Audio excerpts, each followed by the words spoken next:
April 26, 2017 at 7 p.m. We are first going to stand for the Pledge of Allegiance and then a moment of silence. I pledge allegiance to the flag of the United States of America and to the republic for which it stands, one nation, under God, indivisible, with liberty and justice for all.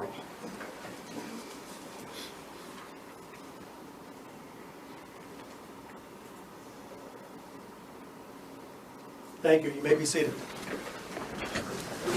Was it just not been too long to kick in? The air's on now. Yeah. Second on the agenda tonight was an executive session. Board of Supervisors held one on April the 14th, 2017. And yeah.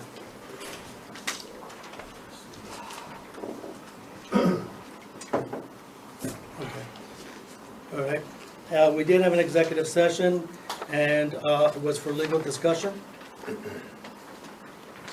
The Board of Supervisors also record all the meetings for the aid of preparation for our minutes. Visitors receive a 5-minute under the recognition of visitors and 3-minute underneath their report item. The board has the discretion to extend the time limit at that time. Next, we have recognition of visitors. The first. All right, first we have on the agenda this evening is Clark Steele. I'm here. Hello everybody, I don't know if everybody knows me or not, of course I'm Clark Steele, but I'm running for magisterial district judge for this area. I want to introduce myself a little bit here so you know who I am for those who don't. I've lived in Perry County for 22 years. I worked for the Perry County Prison for 7.5 years as a corrections officer, and I've been a Pennsylvania State Constable for the last 7+ years. I've worked in multiple courts for multiple judges. I've been involved in every type of hearing that an NDJ oversees, and I've also passed my magisterial district judge certification, and I am ready to sit as a judge upon being elected. The main reason I'm here, I wanted to address the supervisors concerning complaint concerning my sign down on 11 and 15. I understand that it's oversized according to the ordinance. And I know that this is a heated topic at times for people as far as when you can have them out, when you can put them out, when you have to take them down, all that stuff. And I understand on township property, if there's any problem with any of my signs on township property or anywhere, if you just let me know, I'll definitely remove them. But this is an issue of private property, and that you get into the unconstitutional violation of the First Amendment when you start messing with political things. Time limits are unconstitutional. You can't limit somebody's political view to just a certain span of a year. If somebody puts out a sign, "I hate Clark Steele" for a magisterial district judge and has it out there for a year, you can't say anything. It's a political view. And I'm not trying to tell you I'm leaving my signs up all here because I need them. I mean, I want them. They're valuable to me. I have a lot of money into them, so I'm going to go around and collect them up immediately, as soon as possible. I can get them out. But the size limitation, again, that's something that can be contested. I'm just asking, I'm not going to contest it. I'm not going to fight you. I'm going to give you the option. If you tell me that I have to remove it, I have to remove it. I understand that. But I understood if it would be on county property or township property, but it's on private property.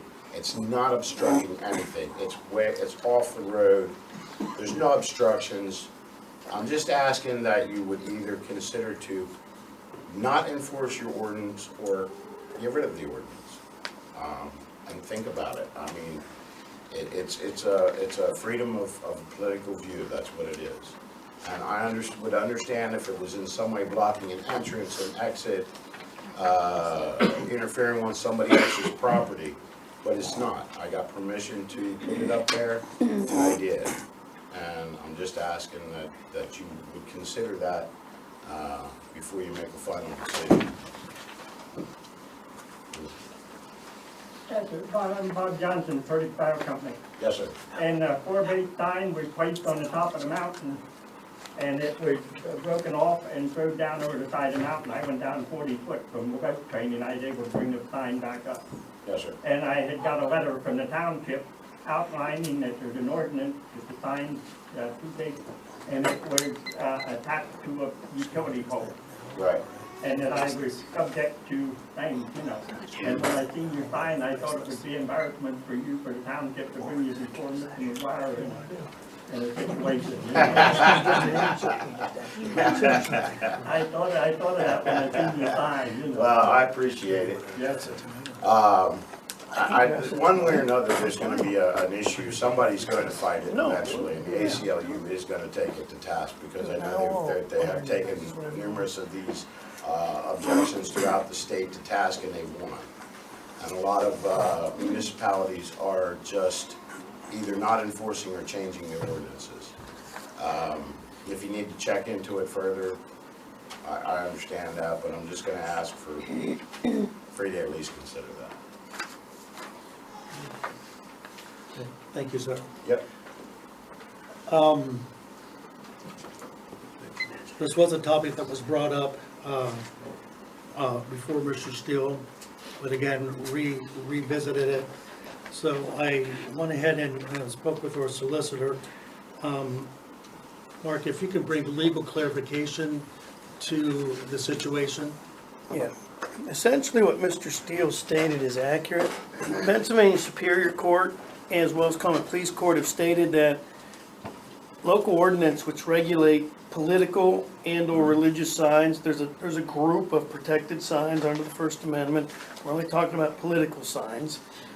They've struck down ordinances of local municipalities that regulate fees and licenses for signs, deposits, pre-election sign posting limits, post-election sign posting limits, size limitations, the number of signs per residential lot, the number of signs for off-premises signs, commercial properties.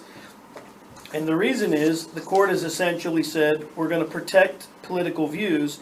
Multiple townships, in one lawsuit in Luzerne County, 19 townships contested the ordinance, and the court found all 19 ordinances to be wrong because the townships couldn't provide an adequate reason as to why those limitations were placed on the signs. Townships argued safety. Well, none of them had a valid safety concern. The signs weren't in public right-of-ways. The signs didn't block clear sight triangles. Another, I'm going to call it an upscale neighborhood, aesthetics. Signs didn't match with aesthetics. Court said that's absolutely never going to be a reason. It's a reason that homeowners associations can't keep you from putting signs in your homeowners association lots. And so there's two options of what a municipality can do. Almost every municipality I know of has this ordinance that says political signs go in no more than so many days before and must be removed so many days after. Most of them, because the sign ordinance doesn't just say political signs, Penn Township's ordinance doesn't say just political signs. It lists the signs in a group with other signs called temporary signs, which are enforceable. So you can't say, yard sale is free speech. I put my yard sale sign up 8 weeks ahead of time and took it down 6 weeks later. We can enforce that one. Temporary sign. Political signs and religious signs. One court used this example. Would you be offended if the government told you you can't have a Christmas tree in your front yard all year round if you're religious and you believe that to be a symbol of Christmas, or a cross for Easter? Political speech is protected in the same way by the First Amendment through the 14th Amendment. And so most municipalities are, rather than editing their ordinances immediately, they're editing them as they do zoning changes or codification changes, but they're specifically making policy resolutions not to enforce the ordinance in a way which is contrary to what the courts have found. And that is not to impose time regulations, size regulations, things like that. So that's the standard of the law.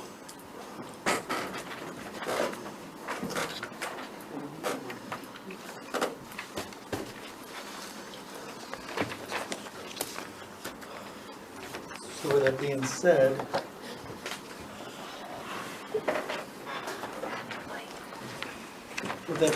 then, we have an ordinance, part of an ordinance, and a part of it is in violation of the First Amendment and the 14th Amendment, which is unconstitutional.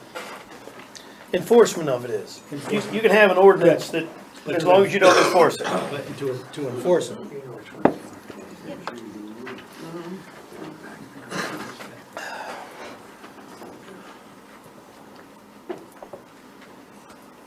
But we definitely need to have that ordinance reviewed and the legalities of it to make sure that we're in compliance underneath the constitutional amendments.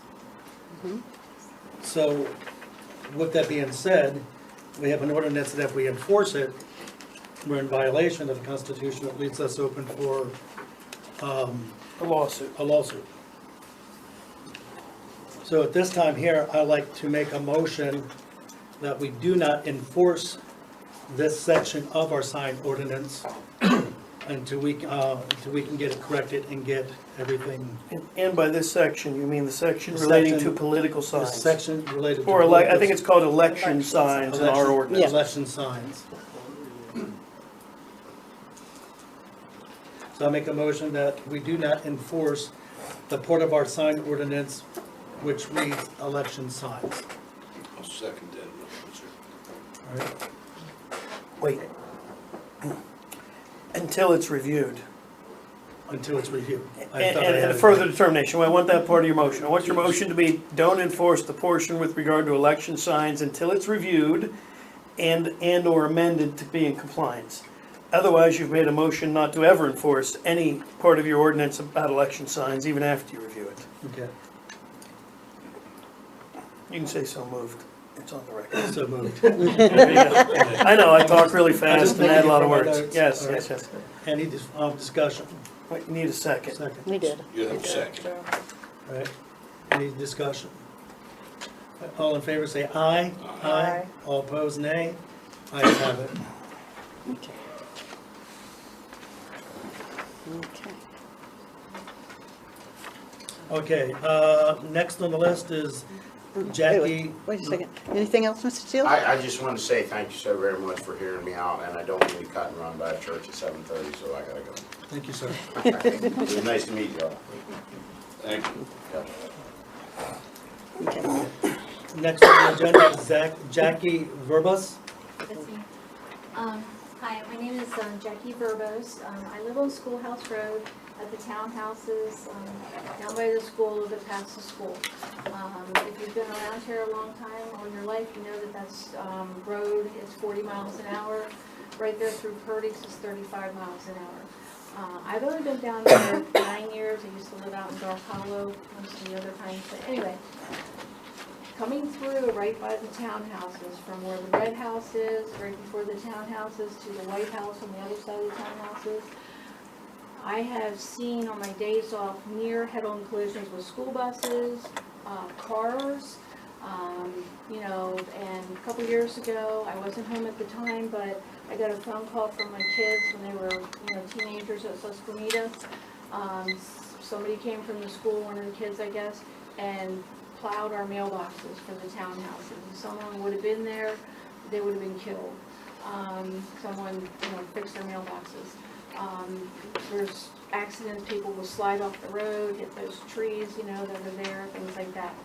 Right now, in that area, you have at least 15 kids under the age of 10. There's a numerous amount of children in the red house, the townhouses, there's 5 kids in the townhouses.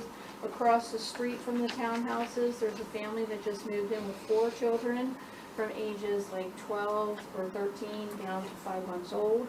And then in the White House, she has grandchildren coming. So there's a lot of kids in that small area. Okay, now we do teach our kids to cross the street, look both ways, things like that. It doesn't really matter. I saw one of the kids the other day. She's like, they're looking like this, and then it was like she went, and it was kind of like, luckily there wasn't a car coming.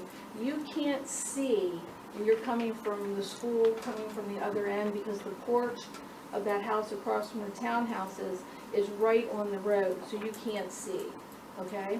So I had sent an email several years ago and about speed bumps, about putting that road local traffic only, contacting the school, you know, having the township contact the school and say, even teachers take 11 and 15. There's no need to be on that road unless you live there or a school bus coming down that way. Lower that speed limit down to maybe 30, you know, things like that. But we didn't get the speed bumps from the email that I sent, and my neighbors supposedly were sending emails too, I don't know. But we did get speed limit signs right before we come into the townhouses from the red house closest to Susquehanna there. It says 25. The other way says 25. No one is like really going 25 in there. Right beside me at the townhouse, he's a police officer, Harrisburg. This is kind of out of his jurisdiction.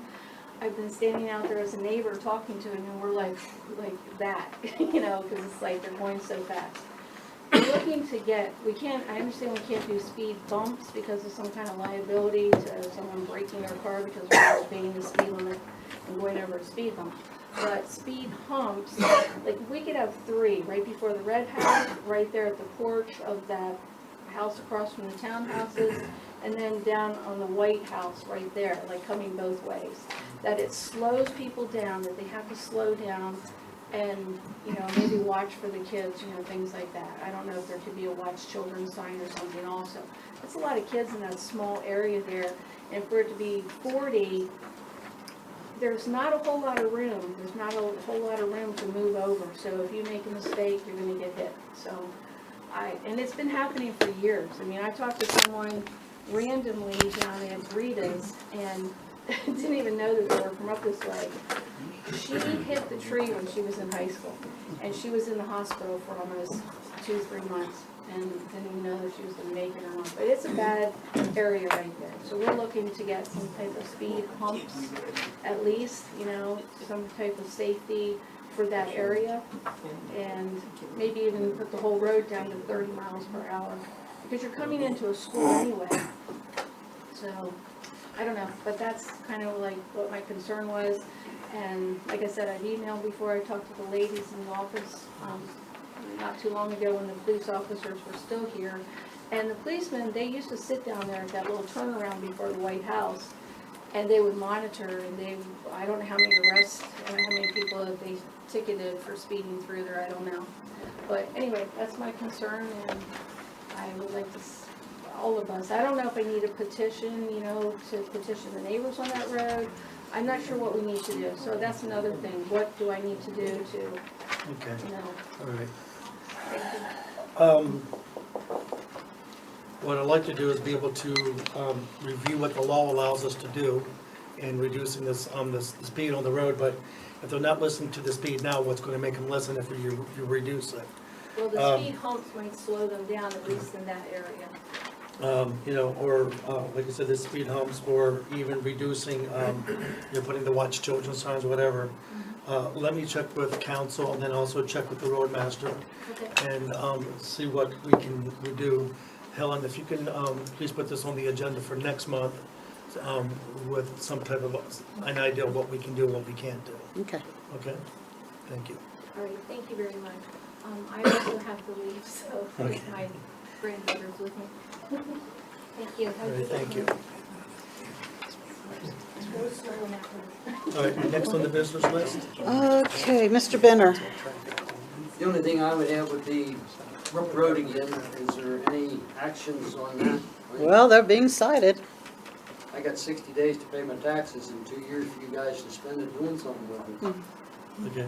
Well, as been explained in previous meetings, the law only allows us to do so much. So for you to sit here and say we sat here for 2 years and done nothing, that's not absolutely true.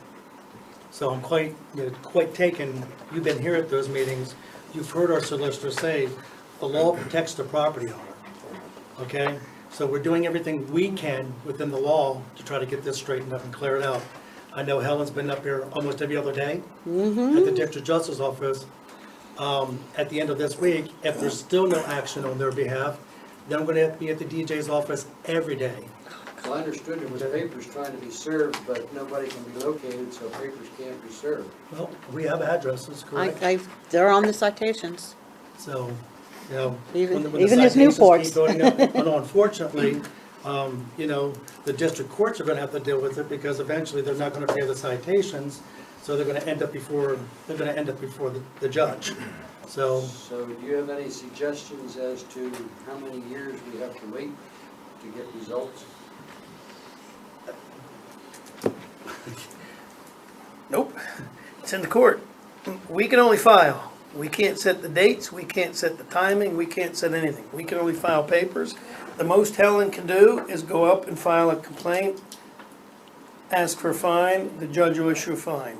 It's not until the judge gives us a judgment that's worthwhile for this township to spend its money to take that property at a judicial sale, that it's worth, that, I mean, if we got a $600 judgment, we're not gonna spend $5,000 to do a judicial sale and take that property, because we have no use for it. So we've gotta get judgments built up. Right now, we don't have judgments because they're in the DJ's court, and we don't have hearing dates, and we're not getting anything back. Okay, we'll just. That's the reason I'm here this and evening. we're, There you go. I'm not trying to blame you, I'm just saying, we can't do it. I heard the minutes from the last meeting, and I would like to address this if I could, please. yeah, oh, absolutely, sir. Okay, if I could just have area. We're talking about the Quills. We're talking about Martha and Matthew Quill. May I ask who you are? I'm sorry, I'm District Judge McGuire. Oh, nice to meet you. I'm running for re-election. His signs are legal. All the signs are legal. All right, if I could just have a minute of your time here so that I can explain what is going on with this. I did a comprehensive search of everything that's been filed by Penn Township versus the Quills. This all started back in about 2013. It started with a citation that Captain Carlson had filed, where the township had notified the Quills that their property was not in compliance. According to the citation, the Quills subsequently brought their property into compliance, and then it fell into disarray again. That citation was taken care of. I believe there was a guilty plea, there was a fine imposed, and they were convicted. Right. Subsequent to that, I received a number of citations. I've received citations because the Quills have had cars that are considered abandoned cars on their lots. We've handled 3 of those citations. The Quills have been cited, they've been fined, they've been convicted, they've paid their fines. They paid their fines for dog law violations here in the township. The remaining citations, I received 2 that you had filed on the 18th. And forgive me, I was in the hospital for a week. I didn't get a chance to do anything with them yet. April 18th, there were 2 more filed against Martha Quill and Matthew Quill. What you said is correct. I talked to my constable. We've had an arrest warrant out for Matthew Quill since February 28th of this year. He is not, from what I'm understanding, he is not living at 12 Rupp Road. No, you might have been the gentleman that spoke to Constable Howe. You spoke with him. Okay. We're trying to locate him. On the newest ones, you should have a Newport address. I should have a Newport address. Yeah. There should be a Newport address, 4th Street. If you bear with me here. Let me get that. Okay. In any event, the township has been citing actually under 2 provisions of the nuisance ordinance. Provision A is for garbage and rubbish. I believe that is what they cited here with the 2 new citations. I have received 2 citations in the past for garbage and rubbish. And I received, I believe it was 2 citations also for the structure being a nuisance. The township hasn't been citing for the structure. That's under subsection F of the ordinance. Subsection A is for the garbage and rubbish. Structure was Subsection F. fixed, The structure. was fixed. From what I was hearing on the tape, there was complaints about the front porch falling down. It's falling down. Yeah, that's, It's down, but it's not hanging anymore. And under the UCC, we can't declare the building uninhabitable okay, for a structure that is on the ground now. okay. Then there was problems with broken windows, which were boarded, open door on a trailer, which was boarded. Which would stand to reason what you are citing for. It's for the garbage and rubbish as opposed to the structure. Right. I was going to talk to you about that. Yeah, historically, whenever the township has encountered problems like this, there's normally somebody that comes to me and tells me, like, this is an ongoing issue. That started back with Henry Holman and Randy Plummer when they were on the board. And we had a situation with a gentleman by the name of William Sminky. I don't know if you people remember Sminky down. He owned the white church down in the Cove, and he had the lawnmower service, and it was just perpetual. And there were things that I could do with him. We actually had an on-site hearing at the Sminky's residence, and it was pointed out what needed to be fixed. And he had been through the system so many times, it finally was, got to the point where I said, okay, here's your fine, and you'll do 30 days in Perry County Prison, unless you clean this up. And the eve that he was supposed to self-report, I got a fax from the township saying he was in compliance, and so that purged him of having to do a prison sentence. There was another situation with the Blumenstein family up on Susquehanna Hill. And what we did with that case, that was handled by Pickles and Carlson, and they monitored the property. The Blumensteins were found guilty and withheld issuing a fine to give them a chance to clean up the property, because ultimately I think that's what people want. They want the property cleaned up. I don't think folks necessarily care if they're, paying fine money. They just don't want the eyesore. I did not know that Disrupt Road property had gotten to this point. It wasn't reflected in the citations. There's a remark section in the citation that where the applicant communicates with the court to say, listen, this is an ongoing problem. The remarks that I'm getting, from Helen are just accumulation of rubbish. Yeah. Okay, Yeah. I did not know until some folks told me about the meeting last week that this had gotten to this point. Okay, that being said, if you look at the remedy portion of the ordinance, what can be imposed, I can impose jail time, I can impose monetary fines up to $300 per citation. The township also has the authority to go in and clean the property up, bill the homeowner plus 10% for their time and effort. The township does have the authority to do that. The township also has the authority to file an action in common pleas court and get an order from a common pleas judge, a county judge, ordering them to clean up the property, or they can be held in contempt and go to Perry County Prison in that fashion. So, kind of got the sense that you all were feeling held hostage by my office. No, by your office and budget. By your office. We had this discussion in November on 4 properties. Okay. 2, Dino's property, the Citgo property, and this property and one other. And we were going to move forward. Okay. When the properties were out of compliance and we were declared abandoned and taped, or uninhabitable, excuse me, and taped. Since then, you know what's happened to the budget for Penn Township. And since then, all of the properties have become non-public safety issues, only now nuisance issues. Okay.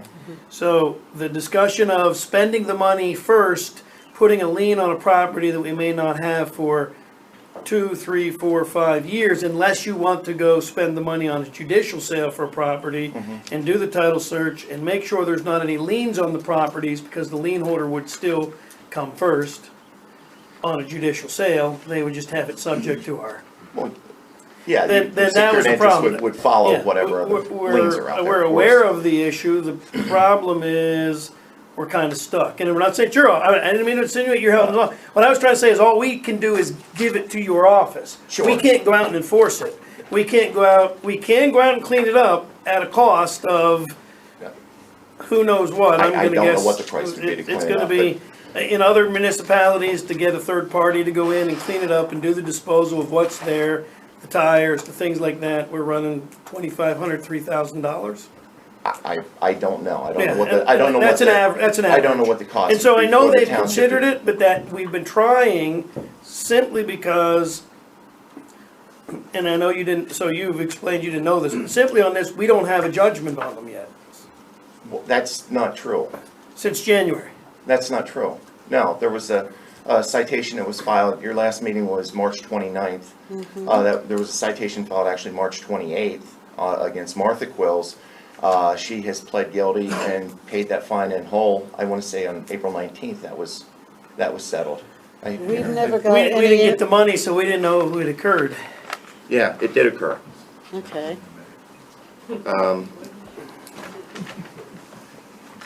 There's also It was last Friday. 2 offenses here for the structural violations that Martha Quills has been, she has been paying, she's been on a time payment plan for about a Yes, year now, that's true. paying $50 a month. And from what I can tell, she's current with that, and that money is being forwarded to the And township. that's been Yes. fixed, so we can't bring that one back. Okay, The- but the she's structural still, stuff's I right. mean, she's still paying I on wasn't this.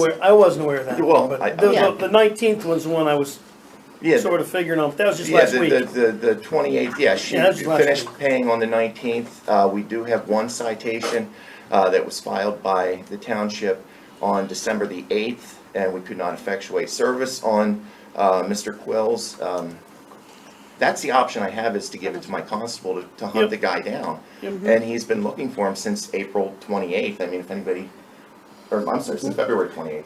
If anybody knows where he's at, please let me know so I can pass the He's in information along to my construction, he doesn't constable. move around. But until that happens, I can't schedule a hearing because of due process concerns. Yeah, And I agree with that. Sure. I agree with it, and that's why it's slow, and that's why the law is slow.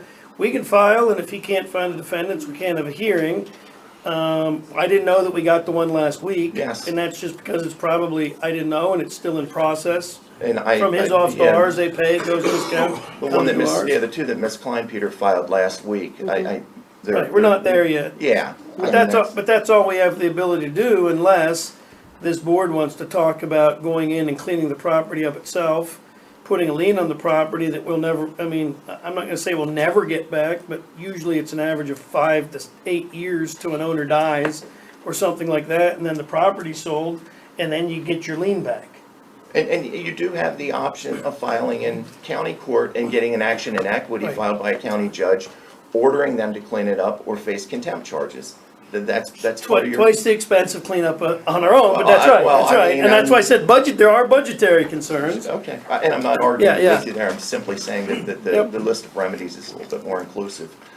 And it is when there is and they work really good when there's a $5, $6, $8, $10,000 violation. Well, They don't work so good for trash laying around somebody's residence that you're gonna get, for lack of a better term, held hostage by a cleanup company or held hostage by legal fees or a court to get that order. I just wanted to bring it to everybody's Yeah. attention. With all that Yeah. being said, out of all the citations that have been filed, they've all been adjudicated but one, because we haven't been able to find Matthew Quills. Well, there are rodents running in and out of there, and who knows, one might be rabid sooner or later because they're eating garbage and all this other stuff, and there's children around the area too. No, so- I don't disagree with you that it's not a good situation. I'm sure it's a health concern, I'm sure of that. Well, Wait. Mr. Grout, Yes. I do want to apologize that if anybody relayed to you that we were blaming you or the courts, that's furthest from the truth, okay? I was gonna say, I believe we have Okay. tried to establish a good No, working exactly. relationship. You I mean, know, Mr. Landis, so- you and I have sat but- down and but if it was- discussed police matters, and, yeah. But if it was relayed to you that we were making you the fall guy, that's not true. Okay. That Well, is I not just- true. I mean, I just wanted to set the record It's straight just that if we have- people left with that, Yeah, with we have that a land impression. with laws, and sometimes those laws restrict us in what we can and can't do. And you know. I also wanted to emphasize, I mean, now that it has been brought to my attention that this is an ongoing issue, there are some additional things that I can look at. So I can't get into it because that would be unethical on my end, but I'm simply saying historically, I have had hearings right there on site, and, you know, as I said, there's there's some leverage that can be And I'll be exercised. clear, so if I wasn't, I've been in front of Judge McGuire before. He does everything he can to do the right thing. Thank you. Yeah, I'm not trying to get down on him either. What my frustration is, the government down the river only gives you limited remedies to try to fix things that are in your backyard that are driving the you-know-what out of you. And that's the problem. Well, now that I know he's involved, I'll hold his feet to the fire. Everybody else, that's okay. I have one question. Yes, Is there yes. a limit to the length of time from filing a complaint that you need to find a person to serve them papers to when you have the option to do something without serving papers? Or- No, no, I mean, the best that we can do, my constables are equipped with skip tracing software that they use to try to track people down. I did talk to Constable Hout, who has this warrant, and he said he's coming up empty. He got an address. He was told that that Mr. Quills was living with his sister in Landisburg somewhere, but the neighbors up there are saying that's not the case. So as soon as we can get it served, I mean, that's how constables get paid, by serving warrants, and so I know he's taking every reasonable effort to, you know, try to get past that. I know totally where he had worked before, but I don't know if he still works at Quincy Supply or not. Okay, I told him that. okay. Is there anything further regarding the Rupp Road? I mean, and if anybody needs further discussion, my office is right at 11:15. I'll be happy to sit down with you. Discuss it further. All right. Thank you. Okay, thank you. Just last month, so, Okay. that's the address that, that was phone call. Okay, Top of the thank you. Thank you. Can he actually get in it? If you break through the floor. Have a good If you break evening. through the wall. Yeah, thank you. So I'm not worried about that. It's Okay. still sealed. Sorry. That's what, yeah, you go that. Okay. Bob Johnson, couldn't read your writing, okay. Carolyn Carnes. Now that Helen left, I don't know if anybody can answer my question. I was curious, have any of the former township employees found and collected unemployment? Yes, Okay, I hope someone makes a note when it's time to do the budget, that is going to affect the rate that PSATs will be charging for Yes. next year. we're aware of that, Okay, but thank you. thank you. Bill Werner? Yeah, to see, make sure I get my permit from accordion. Yes, that is on the agenda. That's on the It's agenda, yeah. numbers Okay. Do you have anything else besides that? Okay, 11, yeah. 11. Okay. John Capistrano? Henry? Nothing at this time. Barry and Mary Jane Schaefer? Nothing. Okay. Linda Gauss? No. Bob Gauss? Sue? A couple things. The meeting minutes for the planning commission, have they been posted yet? They were inadvertently deleted a couple months ago. I'm not aware that they were, but we will be working on the website on Monday, so. And the other Posting thing, minutes. I Yeah, just, if I may, we just recently made a change on the administrator of the website. Libby is now going to be taking over, as of last month, taking over the website. So, and as we were talking about the medical marijuana, and I wanted to bring Didn't do that. this to you.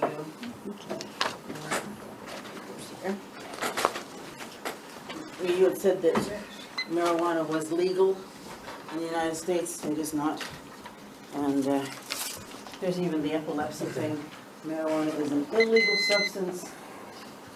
Hemp is, That wasn't her time.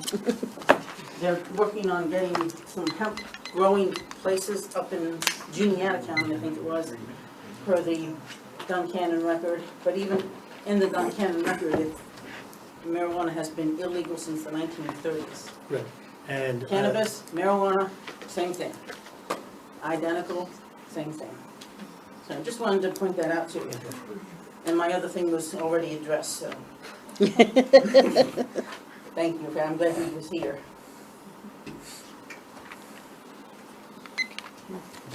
Thank you. Where am I? Oh, wow. Okay. Yeah, Jesse Boyer? Yes, I do have a few things. So hold your timer. First thing, I don't know if anybody's noticed, but the garbage is accumulated at Gammer's Crossroad. Again, I don't know who's enforcing that since we don't have police. That's a minor issue. Because I'm on the fire tax committee, I would like to ask the solicitor and the supervisors, what is the status of Perdix Fire Company? Still in litigation. Still in litigation. Any updates? Are we having any meetings? No, but I expect there may be one by next meeting, based on a phone call I got this week. But there's no change yet. Okay. Thank you for that answer. I'm asking, do the supervisors and the solicitor know why Perdix Fire Company was shut down? You mean all those years ago? Yes, sir. It's in their complaint. I don't And have whose complaint? Perdix. Perdix filed a complaint alleging why they were, or alleging they were illegally shut down. I don't think anybody on this board made that decision. I spoke to a former supervisor, and I said to him, I said, I'd like to know what is going on with Perdix Fire Company. This a few years ago. His response to me was, so would I. So I don't think we have the full story. Their complaints and the answers. Now, none of these guys were part of that complaint, nor were these guys part of that answer. So when all of these guys and myself picked up this litigation, it had been sitting for about a year and a half. Nothing had happened. All of that is a public record. They're filed pleadings in Perry County. Nobody's hiding anything. I can show you my file. They're public records because I got my file out of the courthouse in Perry County to understand what was going on. The time these two gentlemen and Mr. McGuire took office and hired me, they began trying to have discussions to resolve that issue. Those discussions were attempted, but unfortunately, Perdix requested as part of their relief money. And while we had money in July and August, come December and January, you know what happened to the budget of Penn Township. Since that time, there's been no new movement on the case because you've got to have money to try to resolve a lawsuit. Yes, sir. And that's the best status I can give you as to what's currently pending on that. Why it happened, we don't know. The people that made that decision had their reasons. Yeah. But we don't have secret memos that tell us those things, and I don't think these gentlemen are on the same page as the people that made that decision. I agree. Right, and lady now, even though she hasn't really been involved. But I keep saying gentlemen only because it was the three gentlemen at the beginning of the year when we were having the discussions. Well, after you said you got a phone call and that it might happen, I would appreciate if you make every effort to be here next month to update us on that. So long as there is not a wildland fire, I will do my best. I'll come and get you. See you in Montana.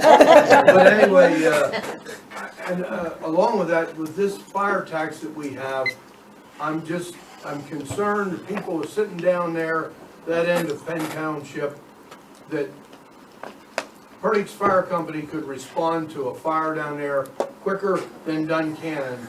And they're paying the same fire tax as we, who are closer to Duncannon Fire Company. And with the monies, and I'm on that committee, as I said, we're making recommendations to the supervisors what to do with that money. We don't want to, my thinking is we don't want to do too much and spend money and then have, oh, here's Perdix, they need money. And we're out of money. And part of the problem with most municipalities within the state is they're giving money to multiple responders based upon call boxes. Yes, And so there's multiple ways that people view that. One fire company may say, we have the most call area, we get all of the money. One company may say, hey, you just instituted a fire tax, you have a lot of money now, you should pay us a lot of money. So there's lots of ways that that's viewed, but the board's obligation under the law is to provide fire protection for the whole municipality, which means essentially the board gets to decide how they divvy it up, but they're gonna divvy it up in a way that provides the most effective protection. And if you want, if I wanted you to do my yard and I had 3 people to call and you want 100,000 and they want 50, I'll get 2 of them for 50 and get twice as much. So everybody wants as much as we'll give them. And the problem is I don't think we have as much as everybody wants. And so recommendations to this board on how to divvy up that money is probably one of the best things that the board you're sitting on is that's one of your major goals, is to help advise them, here's what we're getting, here's what we have, here's our fire protection, here's a useful way to do this that benefits all of the citizens of Penn Township. thank you, and I look forward to seeing you and hearing you next month. I'll do my best. Right. Anything else, Jesse? In regard to him asking the question is why, nobody in the Burdick Fire Company knows why. And it would be interesting to have an answer there. That's what the curiosity of the whole thing is, you know. Well, isn't there a complaint in the court? Yeah, the answer is I don't know why. No, there is. We nobody don't. has an answer. There's we can all guess why, but nobody here was involved in the why. All that there is a complaint that Perdix filed that alleges why. And so Perdix itself, through its attorney, filed a complaint and said, this is why Penn Township did it. We don't know if that's why or not, but that's what the public record says. Okay, now I was curious when you brought that question up. I was curious as what it was going to be, because the other situation is that you said the money, and then the concern is if the money comes out of the fire tax to settle that, then that's a shortcoming to the Burdick Fire Company in the ongoing financial. Well, and technically, I don't think the money can come out of the fire tax to settle the case. The money can only come out of the fire tax for the purposes of providing fire services. So they have to be online before that money can come out of there for the fire tax, because you can't take fire tax to settle a civil litigation. Hey, this is where I'm wondering where it all ends up, you know. Hey, thank you. Yep.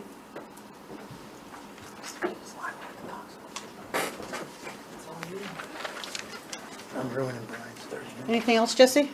That's about enough for tonight. Thank you. Let's see, Chris. Okay, Stanley. Yeah. The longer I sit here, the more questions. The recycling debacle from last Saturday. Mm-hmm. Of course, rumors are already on the street that Duncan's looking to maybe do it again, and ask Penn Township to go along with it again. Wheatfield Township also had one, I guess, last Saturday. They charged $5 per item to bring it to them. I sort of liked that idea. I didn't even know they were having one. So I talked to one of their supervisors. $5 an item was very nice, I thought, helped pay for it. And my concern is that they filled up the box so fast, within what, an hour and a half? 45 minutes. 45 minutes, I was gonna say that, but I was doubling that. It's hard to believe that all that stuff came out of this township and the borough, that how many people brought stuff in for their friends and neighbors from other townships and boroughs. That's my concern. Well, we know that happened. Correct. So as a taxpayer, I don't want to be paying for something coming from Harrisburg or Wheatfield or Marysville or Newport or Wheatfield. Or not Wheatfield, but Watts. I think there should be a charge on that. $5 is nothing. The county's going to be charging, what, 20, 25 bucks? Depends on the item, yeah. Plus you have to run the whole way to Newport. I mean, I just want to throw that out there. I thought a $5 fee would be very fair. That was only for TVs. That was only for TVs, the old style. Anything else, they didn't charge the $5 in Yeah. Wheatfield. Yeah, there's a car charge. No, not in Wheatfield there Oh, wasn't. not in Wheatfield, okay. Yeah. Well, I like that charge thing. I know they didn't fill up out there. They only filled up, I think, half or 2/3 of their trail. From what they were saying. We got what they did. Yeah, probably. Hurry fire thing was an interesting conversation. So you're saying they're asking for money, so. Their complaint's asking to be reinstated.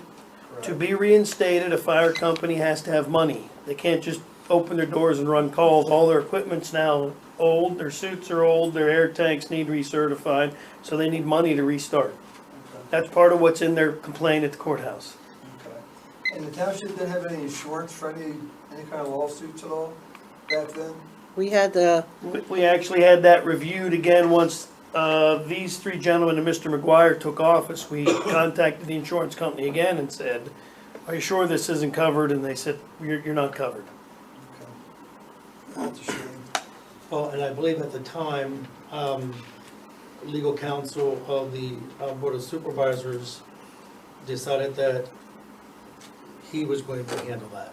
that's what I was told. Yeah, so. Say that again, please. Legal counsel of the Board of Supervisors at that time had given direction to the office staff that he would be handling that with Perdix. He was part of the problem. I don't know that, sir. I do. I was at the fire tax meeting, I guess beginning of the month. Really upset by one of the members on that board. And he made the statement, Mr. Saltis, that there may need to be a raise in the fire tax. I'm thinking, you kidding me? Don't know what's going on with Perdix at this time, supposedly. And really didn't disperse any money yet, I don't believe. Yeah, we've paid 2017 workers' comp, and that is it so far, Correct. but there's other invoices coming up for tonight. I understand that, I see it on the agenda. Mm-hmm. But for somebody in that board to already start talking about a raise in the fire tax, that is scary. As a I taxpayer, believe when I you am not mentioned happy that, about Stan, that was with reference to the discussion we were having about the cost for new apparatus. it. No, I know And that. that's what that was mentioned. I understand that, but still, he talked about a raise in the fire tax, and we didn't even spend $25,000 yet. And what we're paying in fire tax, I think, is double what we were already given originally. More than double. Yeah, Okay. Yes. So we already doubled what we were doing, and have somebody in that board sit right there and say, oh, we may need a raise soon? Come on. Scary. Very scary. And I was hoping this isn't where this all went when we did the fire tax. hold on a second, got anything else? Yeah. Okay, gonna give him 5 more minutes, because he's running out of time. Okay. Well, I do want to address, okay, that the fire tax is what it is, okay? Don't like that answer. but Well, go no, ahead. but let me finish, let me bring clarification to it. There's been nothing brought to this board in referencing to an increase in the fire tax. I can tell you now that if it comes before me, my answer is no. Okay? I appreciate that, but just to hear that as a citizen sitting out here in the audience. Number two is that the reason for the fire tax is to give the Board of Supervisors in the township more control of what takes place. All right? We're just months into this. As it develops, okay, we have model situations out there, model plans, where other townships have fire taxes. And what it comes down to is that in the future, if we buy hoses, they belong to the township. I understand all that. If we buy And that- trucks, that belongs to the township. I understand Okay. that, that was all But- discussed, Brian, earlier.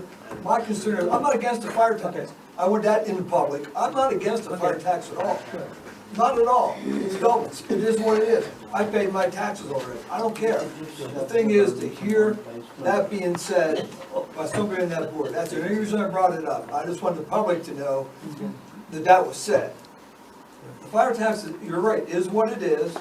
I paid it, no big deal. We gotta have fire companies, I understand that. God bless them that they're out there. I'm not out there at 3 in the morning, thank God they are. The money part Well, I is think just what I'm trying to explain- hearing what that gentleman The said. fire tax is not an open checkbook. Fire departments still need to do their fundraising, and they still need to do their part. But, this fire tax is not their checkbook, not an open checkbook, okay? Well, no, I knew all that from various meetings, I knew his very few. And this is the first I've heard of it. So, I'm agitated. Yeah, I mean, that sort of upset me. I mean, other than that, the meeting went well, I thought. Learned some stuff that day, learned what fire trucks cost, and, you know, I learned a lot that evening, actually. And that was only our second meeting, so there's a lot more to happen. Exactly. Yeah, it's very young, it's being developed. Until we model it to what we want it to look like, it may take a year or 2 years. Okay, so I'm hoping that that statement was made out of not this year, maybe not next year, maybe 5 years down the road. You know, I don't know. You know, I wasn't there, and I wasn't able to question Mr. Soltis. You know, Once again, that was in discussion with reference to the cost of replacement of the apparatus for their fire trucks, and the increasing costs that's gonna be incurred as we get down the line. So so it was more of a futuristic thing, yeah, and nothing it was immediate. just him and his opinion that it's gonna, if you guys are gonna be doing this, this, and this, it's gonna cost you more money, you have to raise the tax. If I may ask one question along that line, you say if a fire company who is serving Penn Township buys a new hose, it's ours. If it's paid for through the fire tax. I don't think that's true. I don't think that's right. The fire tax is a donation. Fire taxes. That's something that would have to be with agreement of the fire department. Correct. So if As everybody, things develop. Correct, that's what I said. As things develop, it may not be this year, it may not be next year, but as things develop, any fire truck, we may purchase a fire truck and put it inside the firehouse. Like I said, there's many models out there for us to model what we could look like in the future, right? Okay, we'll certainly see where that leads in the future. I had enough. Anything else? You got more? Okay, you sure?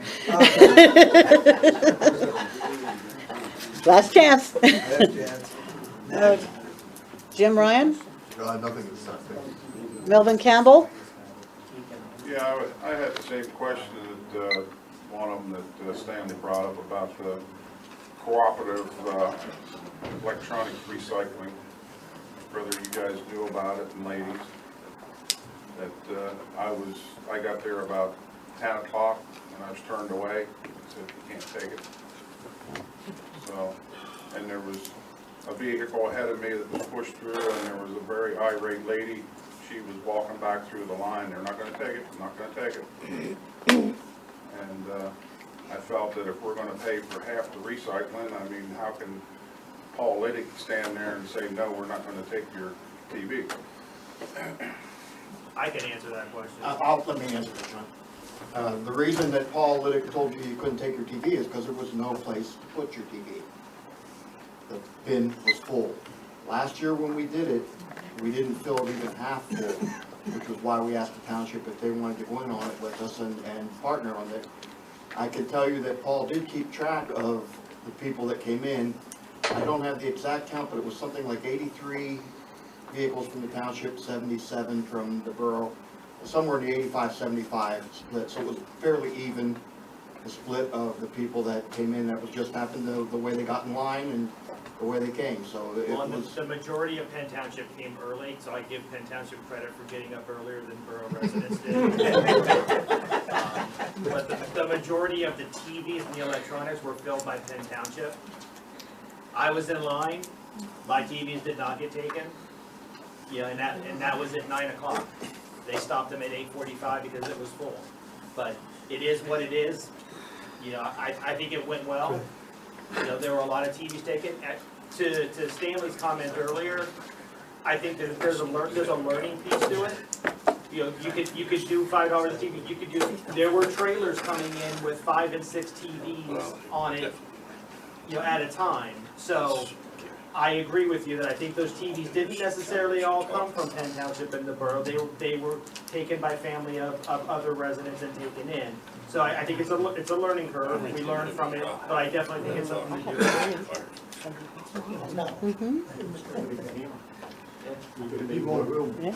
Well, and from what I can see, is that Penn Township turned in 83 TVs or electronics, Duncan and Borough 77. So when, I guess if you want to play with the words of semantics, yeah, we did fill over half of it by 6. Well, no, that was, That's the car loads, not the number of TVs. Oh, They don't all have That was total TVs. vehicle. We didn't Okay. track the number of Okay, items. and, so it What I was said was 83 accurate. vehicles, 77 vehicles, so we want 6 vehicles more. Well, I happened to go through that line at 8:15, all right? There was 7 trucks ahead of me, pickup trucks. 4 of them had at least 2 big 4-foot by 4-foot TVs on each truck. I cannot tell you where they're from, Duncannon or, you know, wherever. So, But it's no wonder it filled up, because so what most we of can them were say big though, TVs. what we can say it was successful because we, instead of these TVs ending up alongside the road in the woods, along the river like we already have over here off of Little Boston, so it was successful. I deemed it. I thought it was successful. Yeah, We got yeah, TVs and that's taken how, care of. I mean, unfortunately, you know, I guess it's a good problem to have, that they were filled Sorry for the quickly. folks that didn't get through. Yeah, you I didn't know, realize. so I think it was some didn't get successful, in. we got all these TVs off the street, out of the woods. I have 2 TVs on my porch if anybody wants. So, Jump to the next person. I don't think anybody, I don't think either the township or the borough could have anticipated, such a response, you know? So, Wheatfield Township was getting. I don't know how many TVs and how many appliances were taken altogether. Not enough, because we had people that were not happy that were in line, and rightfully so. The borough does plan to do it again, and if the township would like to partner again, we'd be more than happy to work with you, but we are gonna do it again. We're gonna have formal council approval of it, but we've Like in already the spoken to fall, several. or, No, we've got people that, you know, I've got it loaded onto my truck, I'll keep it there, how soon can you have a bid here for it? So, probably in June, I would guess. okay, well, we do have a May 20th date, which is on the agenda, but May 20th is, the Perry County Conservation, which municipalities, some chose to help sponsor that event. We did. Okay, I think we sponsored it with $100, something like that. So anyway, so we do have an opportunity, again, to, on May 20th, and then, if, we could hear from Borough Council and, We'll make Chris. sure you're alert. so, okay. Yeah, because we've got, you know, most of the people that were not able to get rid of things was the borough. We have a number of old computers in our basement that were supposed to go, and they were gonna go in last, and of course it was not. Well, we just never imagined an overwhelming response, just did not anticipate it, so. It was successful. Unfortunately, some folks didn't get to turn theirs in, but it was successful. I almost picked one up along Butcher Shop Road out there to bring along in to get rid of, and I'm glad I didn't, because now I'll be stuck with it. You know? What's the word with this, talked about merger between the township and, Duncan and Borough? There is no talk, There is no. there is no talk. Because I hope not. I talked to a young young woman that just moved in. Duncannon hasn't even decided what they're going to do or how they're going, I'm sure they have. Well, It's just, it's none of our business, it's none of our business. Feasibility study. It's, at this point here, it's none of our business.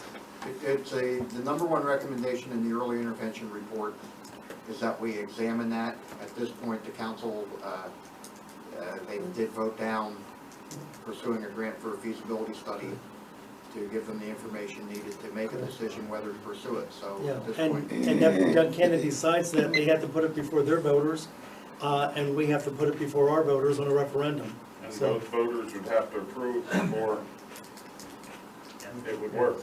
to my knowledge, yes. Majority. Yeah, so, but again, right now, a consolidation of our two municipalities, Tell me to talk on social media. it's not our business. That's Duncannon's issue, and they're a different governing body, and they govern themselves, we don't. Well, Okay, we didn't put them into their mess, so we shouldn't bail them out of it. all right? Who- Jim Chrisman. Who had the floor, yeah, who had the floor? It was Mel. Okay, anything else, sir? Anything else? No. Okay, now it's Jim Chrisman. Jim? I was just wanted to inquire about an update or maybe some information regarding the marijuana program. There is no update. The only thing I can tell you is that all those companies applied for their licenses underneath the state. I think they have 60 or 90 days to review their permit or their request. I think it's sometime in June, at the earliest, the state could start releasing who's been given certain licenses. So, but at this point here, everybody that wanted a license and how many licenses they wanted for different things, it's before, I think it's, what's it, the Department of Ag who was overseeing? Department of Health. Department of Health, I yeah, just happened, Department if of I Health. might interrupt. Yes. I just saw a news article on that tonight at 6 o'clock. And they hope they have 100 and something applications in. They're in the application process, whittling it down. They have it broken down in zones, how many go in each different zone. I think our zone here would be for distribution, or for of these type of plants. And by the end of June, they hope to have all the permits handed out and issued and ready to go, so that the operations can start work as of the first of next year. But the state is hoping to have the process completed where everybody has their permits out by the end of June. So, I was wondering if we're competing actually with other townships for this? they have the state broken down, I believe it's 6 different zones. And each zone is allowed to have so many of these type of plants. And I believe ours is 4 in our zone. But the zone encompasses basically the entire area of the south central portion of the state. So whether there's any other locations that are being eyeballed by this particular company, I don't know. Well, and there's different licenses for different things. They have licenses for such as the plant that they want to build here, you know, the facility. There's a license for that, for growers. And then there's a license for research. And then there's a license for dispensaries and things like that. So there's a few licenses. They can apply for all of them, or they can just apply for part of them, you know. So part of their application process. So when we say, what are they applying for, you know, and what zone are they for? Well, I can understand that if we do get that it will bring considerable revenue to our township. Oh, absolutely it will. When you're looking at a build out of possibly 10 to 15 million dollars cost to build one. And I know what they're looking at, they presented to us here in the township. It's state of the art. It's probably going to be the first one of its kind. So it's state of the art what they're going to be doing. So, but whatever the county assesses the property at, But yes, it could, not only property tax wise, it would generate quite a bit of revenue, but then you're also looking at the employment and the other taxes that come along with it. Is this gonna come down to a referendum vote, or will we have to vote on this, or what? No, this wouldn't be a referendum. No, it would, as long as they meet all the zoning, which they do meet, and as long as they meet the planning board designs and whatever the planning board requirements are, so. But there would be a public hearing, correct? There would be public input during the land development phase. Correct. A hearing would only be if they have to have some type of zoning hearing, Variance. conditional use or something like that. Yeah, okay, And according to Lenny, not yet. not yet. So, yeah, it's still early. Lee Wright. One question. We got a discussion last week about Porta Johns. I can understand Porta Johns going in places where there's no facilities available, such as Mr. Warner's. There's none available out of this place. Why wasn't Voodoo Mike allowed to have one? He didn't even have a septic system. He had to put a septic system in. He didn't. I understand that. Porta John. Yes, they said no. The board at the time said no, not a porta-john. He wanted one. He put the application in, and this was before you guys. But the board. I sat back there. Yeah, but the board at that time denied it. I'd have to look in all the minutes again.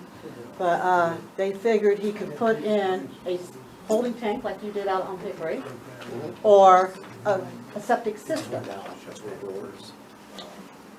Old Peggy's Antiques. But the board said no. You know, there's a place that their septic's not available to him, and we denied a business to come in. But, okay, I just, okay.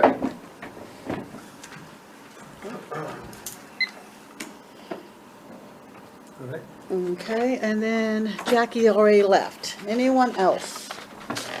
You're on the agenda under, I just want to, not to beat a dead horse, but I'd like to add my voice of support to the comment that Stanley made regarding the discussions regarding potential purchases of, long-range purchases of equipment. And I would like to urge the board not to go down that road until, first of all, that there is a fire study completed, a new fire study completed to assess and provide basis for any major equipment purchases. In other words, we really need to have a justification for that before we go down that road. And the second item would be to say that I would like to urge the board to get the Perdix issue resolved so that the overall assessment of equipment needs can be, distributed across the whole township, and across whatever fire companies are in place at that time. But I would urge you not to undertake, anything major until those issues are clarified so that, that people are treated equally. Thank you. Thank you, John. Stanley again. You said I was allowed one more question. Yeah. I decided, no, it's a quick one. Do you record the minutes for the fire study meetings? I have not been. Okay. But it's been suggested. and It's been requested. suggested and requested that I do Thank you. I so. was gonna suggest that also. I noticed there wasn't one at the last meeting, so No. I didn't request the tape, of course. By law, we don't have to record Nope. them. We just do it for dictation purposes. Right. It saves me bringing my recorder, that's why I was wondering. I'd rather buy a tape from Helen than have to bring mine, so. Just saying. I do have one other question, I'm sorry. Okay. Do I have any time left? Yes, you do. Yes, you do. Go on. Do we have the police audit done yet? No. That $10,000 audit that we were, No. I have been, when I say I have been in contact with Mr. Wheeler, that messages have been left for him to get us the completed audit. You can take the last payment yet. No, I don't think No. we made we any. haven't made any payment yet. That's a good thing. Just checking. Okay. Anyone else? You didn't- Okay, all right. Let's go on to invoices and expenditures.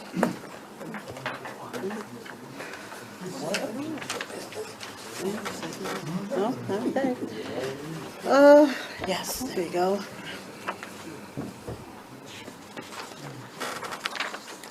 Invoices, anything special? We did process the check for the EMS this month, Okay, which was approved last meeting. yes. And we made the payment for the workers' comp payment to the borough Okay. out of the fire tax account. Okay. I make a motion that we go ahead and accept the invoice and expenditures and to pay the bills. Second. All right. We have a second. Any discussion? Yes, sir. All in favor, say aye. Aye. All opposed? Ayes have it. All right, next we have the treasurer's report. Yeah, we only have two little things to tell you about. One is the First National Bank of Mifflintown is changing their names. Do we have to change that in the minutes? Or do we have to see these there? No? No, just refer to them by their proper name. Okay. Once the name's changed. Okay. And then we got our dividends in from our trustees fund and our workers' comp fund. Let me think which one's which here.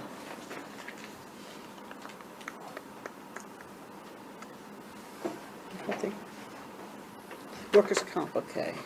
Yes. All right, okay. Workers' comp, we got a dividends of $13,787.76 back. And under our regular insurance policy, we got $3,626.46 back. Hmm?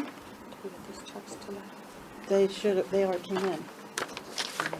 I make a No, motion we they've go ahead and already been receive in. the treasurer's report I'll show you. pending audit. No. All right, motion's been second. Any discussion? No. All in favor, say aye. Aye. All opposed, nay. Ayes have it. Okay. All right, next we have the minutes of March 29, 2017, regular Board of Supervisors. And then we also have the minutes of the Roadmasters survey, which was April the 8th, 2017. I make a motion, we go ahead and accept both of those. You have a second, sir. All right, any discussion? All in favor, say aye. Aye. All opposed, nay. Ayes have it. Next, we have the highway report. You have the normal highway report in front of you, the first one for the normal progress, what was going on. You also have a report from the road survey from the April 8th meeting. Twin Oaks is complete, the topsoiling is complete. It's seeded and mulch. Seed is starting to grow, so it's complete. We received one quote for the E3 oil, and it's cheaper this year, $1.81 a gallon. We'll soon be starting, we'll be ordering May 1st by Penn Twp 408. We're allowed to start and ship, weather permitting, temperatures, so we'll be soon starting that anyway. So we have the quote for that. Oh, wait, let's just do one at a time here. Would they have to vote to either accept these bids or not? Okay, well, either way, we'll be, Yeah. we're in need of ordering oil to get that started. Okay, so we have the CRS 2 oil bid. The actual contract? Yes, Bid bonds? Yeah. that's the Yeah, they first one. can- you want- Oh, you want I don't see it? the bond. Oh, okay. Okay, and we have two of them here? Well, you have 3 bids altogether. Correct, but I mean, You only we have have- one, you only have one You on have the one oil. bid for the oil, one person bid for the oil, you have a price of, it's on the last page of the highway department report, one bid, total amount, $10,860, including delivery and distribution truck. Yes. So you need to vote whether you're going to accept that bid. Okay, this one does not have a bid that you feel about, but the paving and the other two do. The one they approved, which I think is the one they approved. Not on this, on the other two. Oh, okay. Yeah. So wait till they vote. I'm just pulling my folder out. I make a motion that we go ahead and accept this CSR2 oil bid from Specialty emulsions. Specialty Emulsions, Inc., 10 Quarry Road, York, PA. List the unit and the total price. Okay, the quantity is 6,000, the quantities are 6,000 including the delivery. I'm going to assume that's gallons, correct? Yes. Yes. All right, at $1.81, bringing a total of $10,860.00. Do I have a second? Second. Any discussion? All in favor say aye. Aye. All opposed, nay. Ayes have it.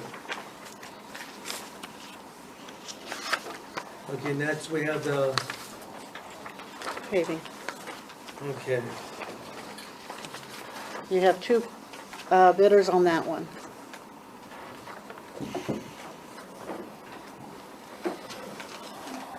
It's the FB3 paving road. Mm-hmm. Scratch and level course for Watts Road, 2.5-inch overlay for Dippendorfer Drive, and 2.5-inch overlay for Noy Road. Now, we did these in alternates, so therefore 1 or all, 1, 2, all, any combination.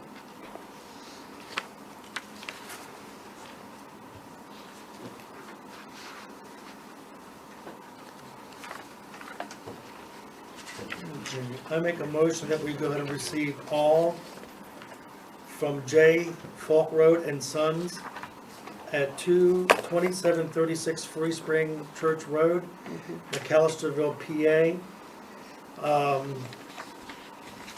For the completed, for the 3 projects with the 550 tons at $72.89 for a total of 40,000. For Watts Drive. Yeah, Watts Drive for $40,089.50. And then we have Diffender Drive, Dippendorfer, yeah. 140 ton at $75.98, a total of $10,637.20. And then Noyes Road, 180 ton at $75.63, totaling $13,613.40. Completion of that project is $64,340.10. Do I have a second? You have a second, yes. Any discussion? Not at this time. All right, all in favor say aye. Aye. All opposed, nay. Ayes have it. Can I ask, what was the, you got 2 bids, what was the total of the second bid? The total of the second bid was $74,994.00. So it's about $10,500 difference. And who was that contract? Henniker East. Haymaker East in Fayetteville, PA. They did the FB3 paving last year. Okay, and then we have the tar and chip. We had, again, two bids on that one. Okay.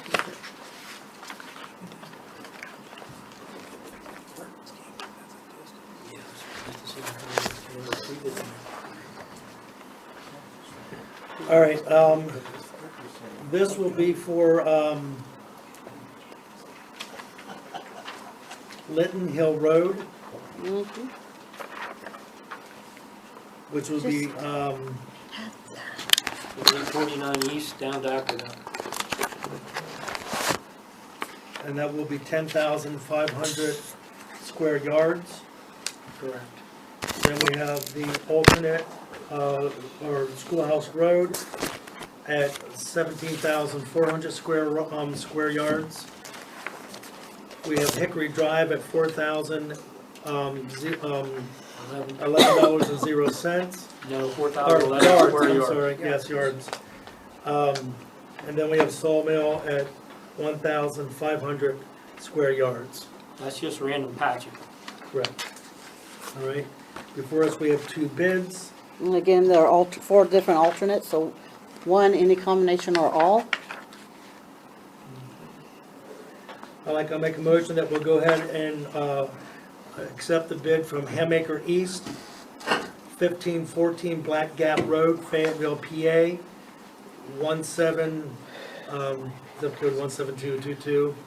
And the amount for Lytton Hill project at $1.97 per square foot. Square yards. Square yard, that's what I meant, honestly it is. Square yards at $20,685.00. Schoolhouse Road, again, it was 17,400 square yards at $1.97, bringing a total for that project $34,278.00. Hickory Drive, 4,011 square yards, price $1.97, bringing that project to $7,901.67. Then on the Sawmill project, 1,500 square yards at $197, bringing a total of that to $2,955.00. Completed of the bid was $65,819.67.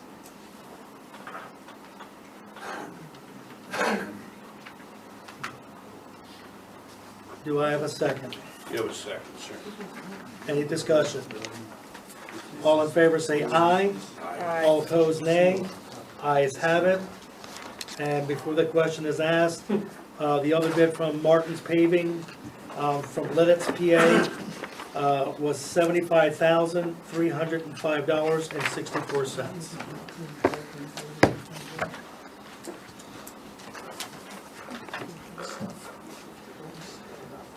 Okay, next anything else from the highway report? Question. I see you have lines out on Hickory Drive down in the hollow where the creek comes across. You cutting that out, or? Had an inlet there along the road where the water, or the drainage lays, where the water lays, to put another pipe across to take care of the drainage problem before the road gets started shipped. That was, I was getting ready to have, we'll be starting, we still have tar and chip repairs to do on our own, that will be starting soon. As soon as it dries up, we get some nice weather, we'll be starting to grade, the shoulder grading. We're fabricating a stone box from the back of the Sterling right now for on the truck with a conveyor to put the stone shoulder down. That'll just average, as I showed you in the meeting, about 2 feet. We'll use a drive tube. The only other thing I have, Duncannon submitted a proposal. They're interested in the old roller that sat in our shop for a few years that I recommend that we sell as soon as I got, not long after I got here. At that point, I was asked what I felt it was worth. I said it's worth a few $100. I was told it was there just for parts. We don't need it for parts because we have nothing else that the parts would fit. The borough asked to borrow it. Of course, we loaned it to them just like they loaned us their street sweeper, you know, working together back and forth, and they got it running and have chose to put an offer. My recommendation would be sell. And the agreed amount price is the $200? Yeah. Okay. I'll make a motion that we go ahead and sell the mold and asphalt roller, serial number 4-6-86-163, to Duncannon Borough for the amount of $200. Seconded. All right, we have a second. Question. Why aren't we putting it out for public bid? We don't have to because it's under, It's under requirement and you're selling it to another municipality. Those are both exceptions to bid.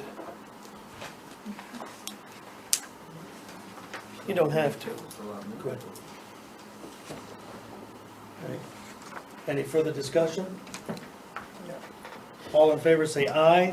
Aye. All opposed, nay. Ayes have it. That's all I have. Okay. All right, Planning Commission, They are presenting their 2016 summary to you of what they did last year. all right, Economic Development, That'll you up. We had a meeting last month, or this month. I was not able to attend it, and I understood it was relatively short.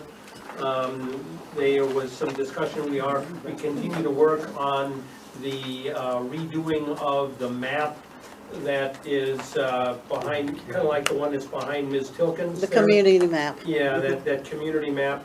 We're working with Duncannon Borough to basically produce one jointly with them.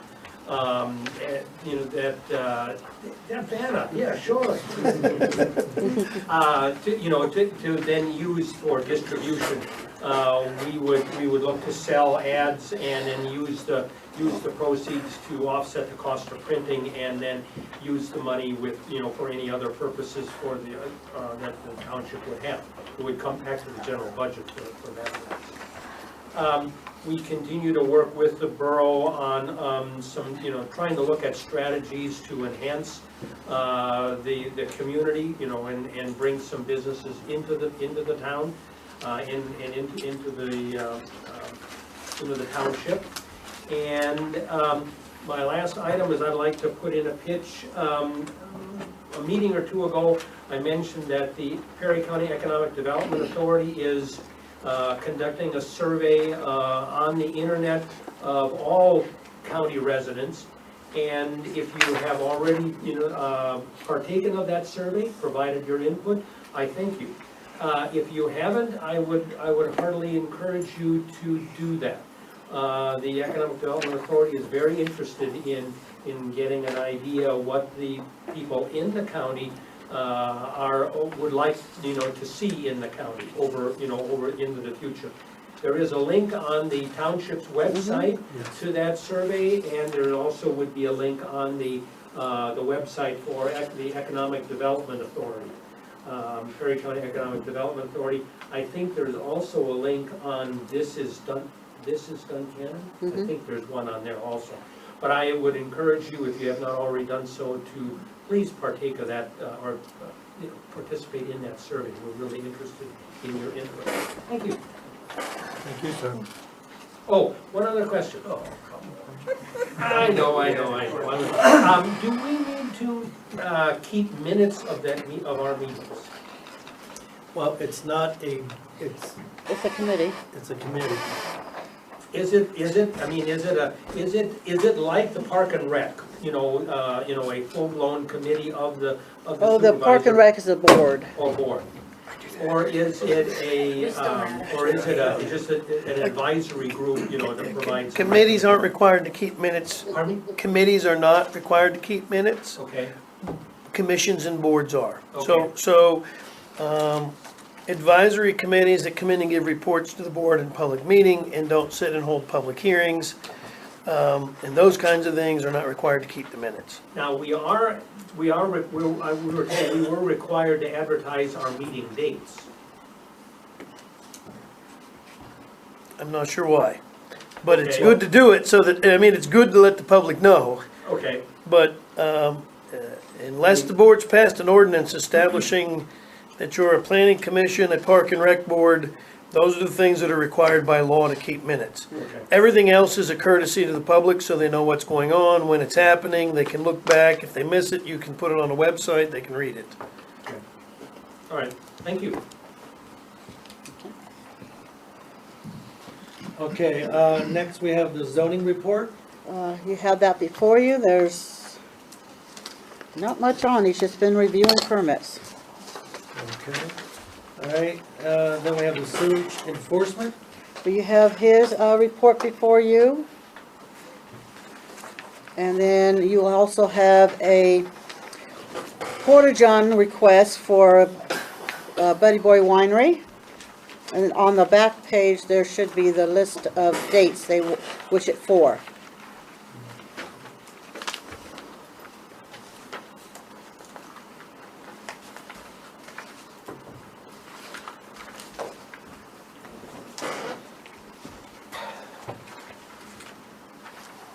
I make a motion, we go ahead and accept and approve the permit for the owner of William L. Warner.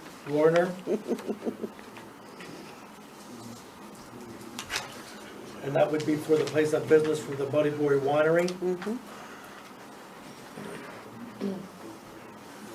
Do we need to make mention who it's from and who's cleaning it or not? Consistent with the application materials. Consistent with the application. All right, do I have a second? Second. Any discussion? Question. Do we have to state the dates? Application has the dates in it. Okay. Don't have to read the whole application on the public record. No, I wasn't going to. It's going to be from this date to this Yeah, date. you're good. All in favor say aye. Aye. All opposed say nay. Ayes have it. Is there an update on the other Porta-Johns in the township that, I have it further on in the agenda, under my complaints, or I can do it now, either way. since we're on it, and it's underneath the sewage enforcement? Okay, wait a second. I have letters going out to, let's see, that's Holdington's, that's not it. Porta-Johns, yeah. I have letters being sent out to ones that, had the Porta-Johns before, and that we have seen that they have Porta-Johns, to say, basically, you need to get a permit. Yeah. Including the one out here in the parking lot for Dagsa. Okay. And then Big B Winery, Big B, oh God, I'm sorry, Bill. Buddy Boy. Buddy Boy. Selling boats.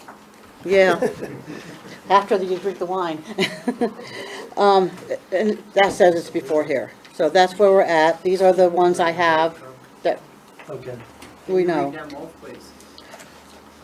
Dagsa, Buddy Boy, Middle Cove Church, Marstellers, and Farmer Boy. Do you know of any others? Mhm.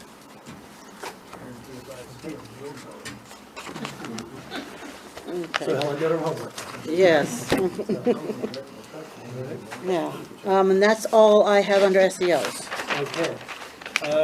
Next we have the Penn Township Park and Rec. Yes, you have my report. I would like to ask the Board of Supervisors if they would approve the $100 check to the Duncannon Fire Company for coming up and helping with our chicken barbecue that we did this year. All right, I make a motion that we go ahead and, at per request of the Park and Rec, to send a donation of the amount of $100 to the Duncannon Fire Department for their assistance and help on the chicken barbecue fundraiser. Do I have a second? Second. Any discussion? All in favor say aye. All opposed nay. Ayes have it. All right, next we have, I'm sorry, go ahead, I'm sorry. And also, we have advertised to recruit some board members for our board.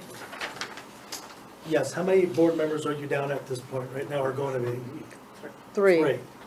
All right, question, all three of those, do they all have to be Penn Township residents, or do you have one spot that's not, correct? No, we have two spots that can be non-Penn Township residents, but those are filled. Oh, they're filled. Yeah, we have one Duncannon and, So these are three spots that have to be township residents? oh, yes. Okay. All right. Well, we can get the word out through the website, Mm-hmm, already on it, also on Channel 8. okay. What That's other? the cable channel, I don't have cable either. The so- cable channel, yes, Mhm. yes. Is there any other area where you're looking to want to advertise? Jim.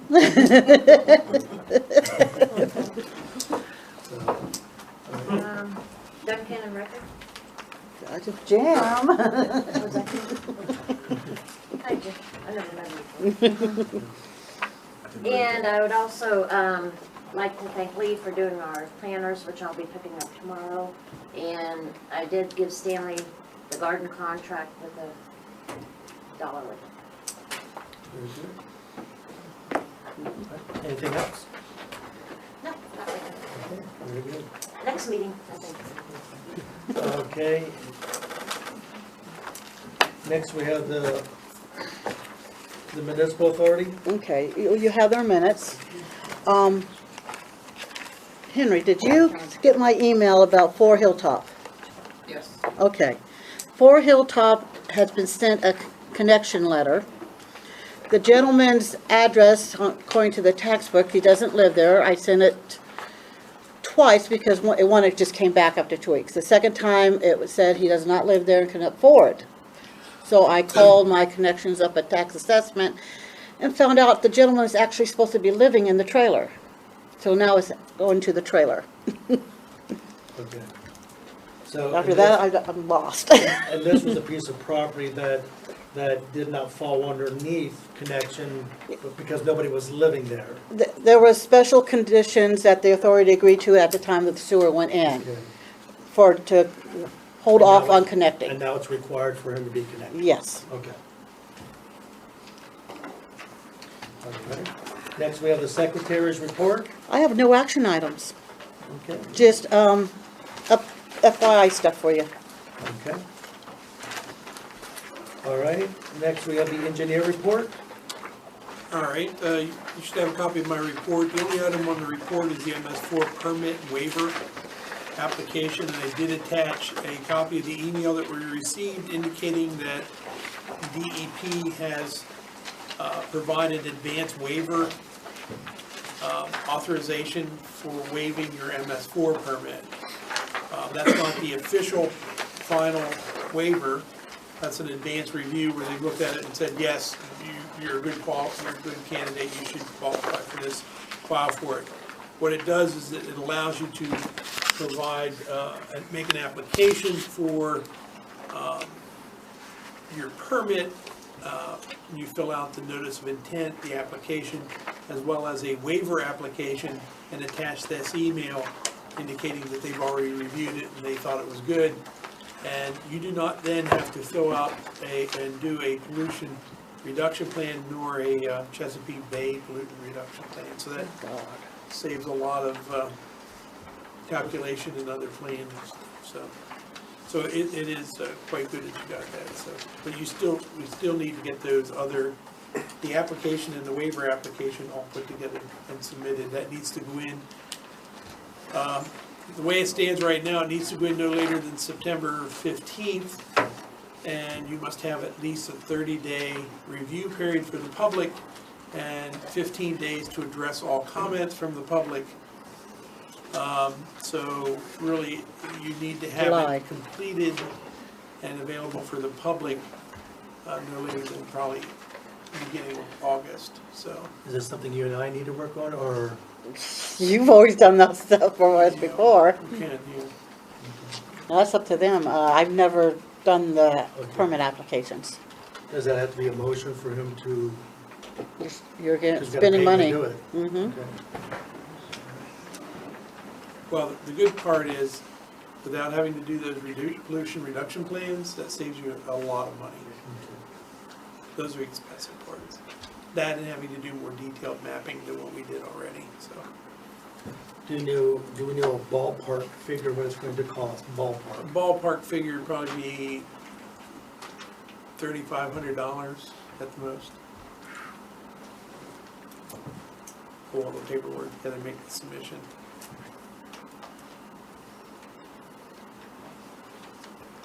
And that's I was told that was a reasonably comfortable number from their perspective. It should be less than that, so, but.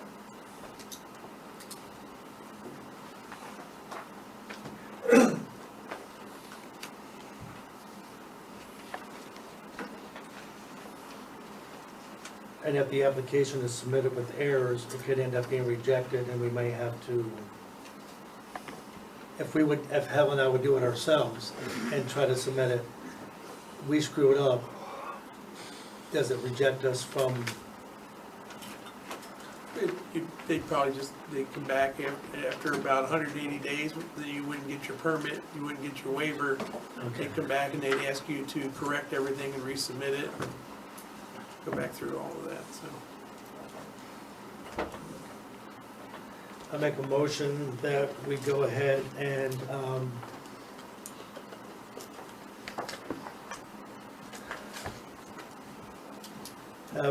We do have a line item in the budget for MS4. Yes. Yeah, you're spending budget Okay. monies. So I make a motion that we go ahead and authorize Max through the to do the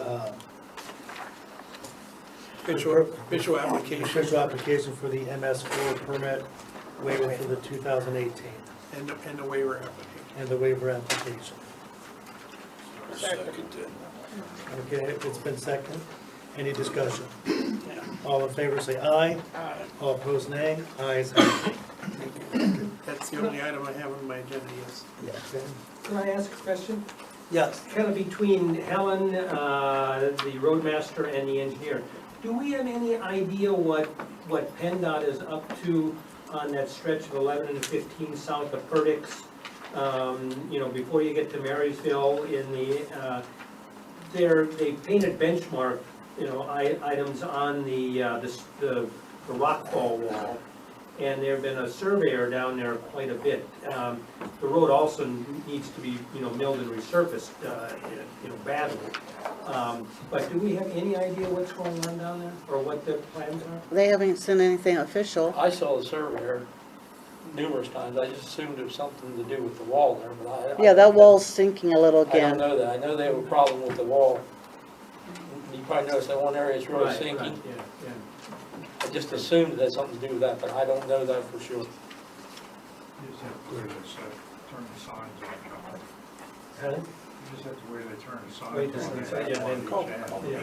Yeah, I noticed they did post variable message, or they put position variable message signs down. Yeah, I told him to call the maintenance superintendent up here, see whether he knows what's going on down there. Yeah. If anybody knows, it's gonna. I'll try and inquire. I'll try and inquire, John. I gotta call maintenance about an issue out of Noy Road and 849 about a drainage state culvert collapsing. I'll see if they can Our tell us roadmaster will anything. make a call on You know, and that. that road really needs to be resurfaced, boy, it's really. All right, let's continue with the agenda then. And yes, Jesse, President Trump might be interested in that wall. It might be cheaper. All right. Next we have solicitor's report. Yeah, provided your written report of activities prior month. Nothing new has occurred, no new litigations, no new issues, just standard day-to-day things, mostly in dealing with questions from Helen or reviewing contracts, documents, paperwork, etc. Okay.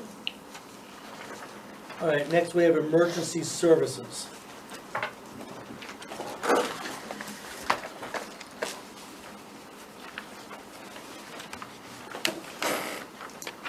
You have a report there from fire committee meeting with reference to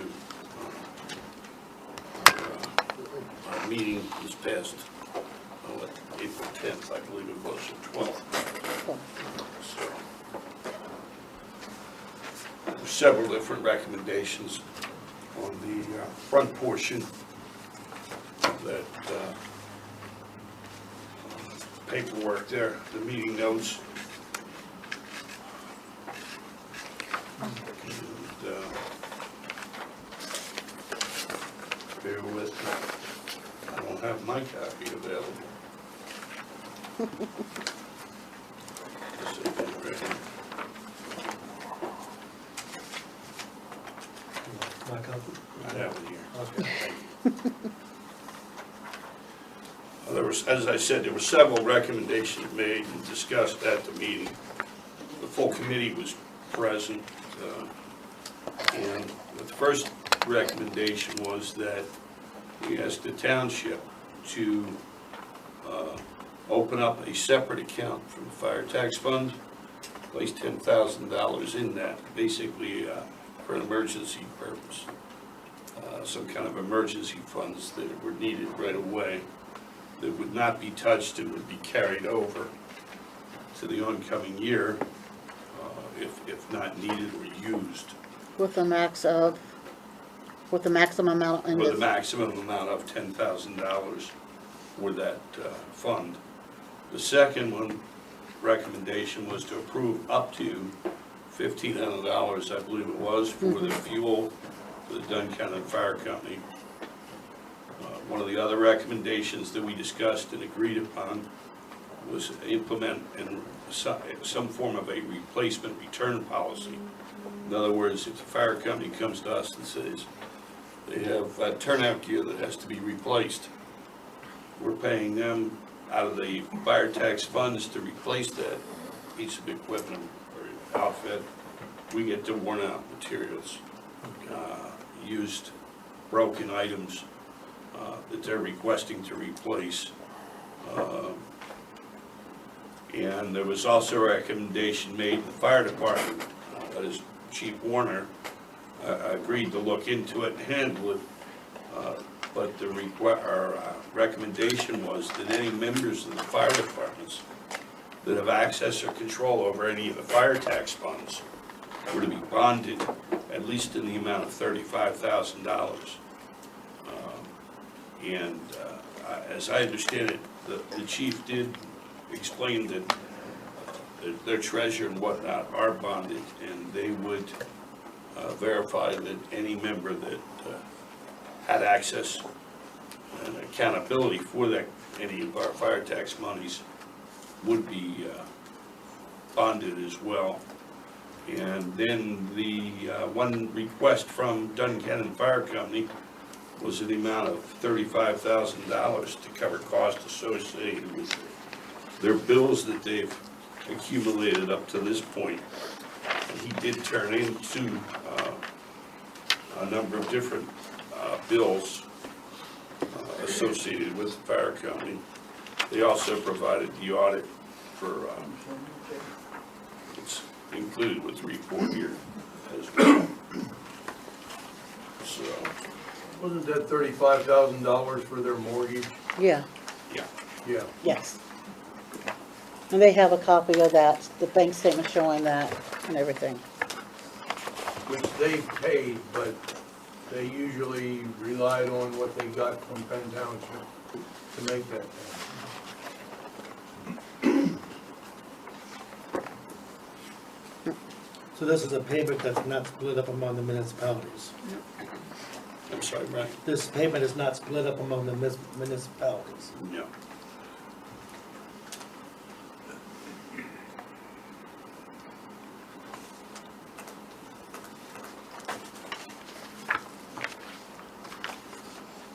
And on top of that one, there's also, they've gotten fuel for the first quarter to the amount of $79.95 that we're asking permission to do the transfer over.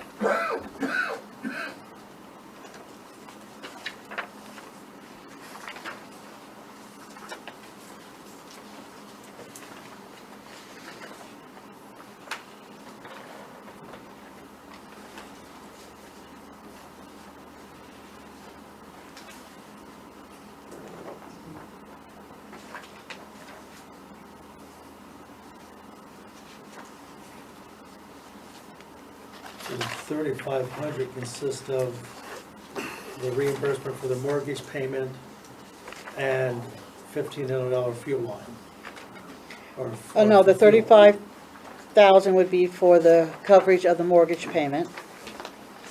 And then this additional $79.95, that would be transferred for the fuel they've gotten out of our tank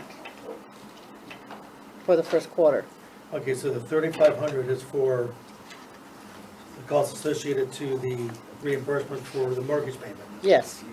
But the mortgage payment is $44,458.07, but they're requesting $35,000. Yeah. The round figure, wasn't it? Yes. Yeah. And he did provide some other invoices, and I just received copies of those here right before I came in. But there were some other invoices that he had brought to the table that I did not get copies of at the meeting. And they were dropped off, and I just received them from Helen just before I came in. I don't know that you have a copy of these. No, not yet.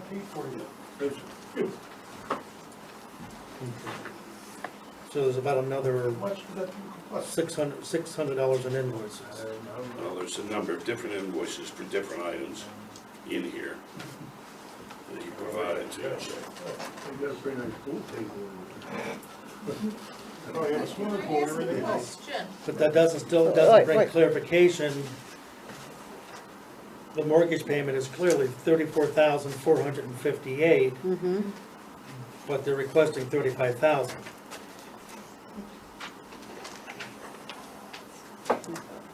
So that's, Brian, there's a question too. okay, but that's $400 and some dollars, you know, $400 and some dollars, $500 and some dollars, and some change on what's the other $500 for, out of this $35,000. Pay ahead on the principal.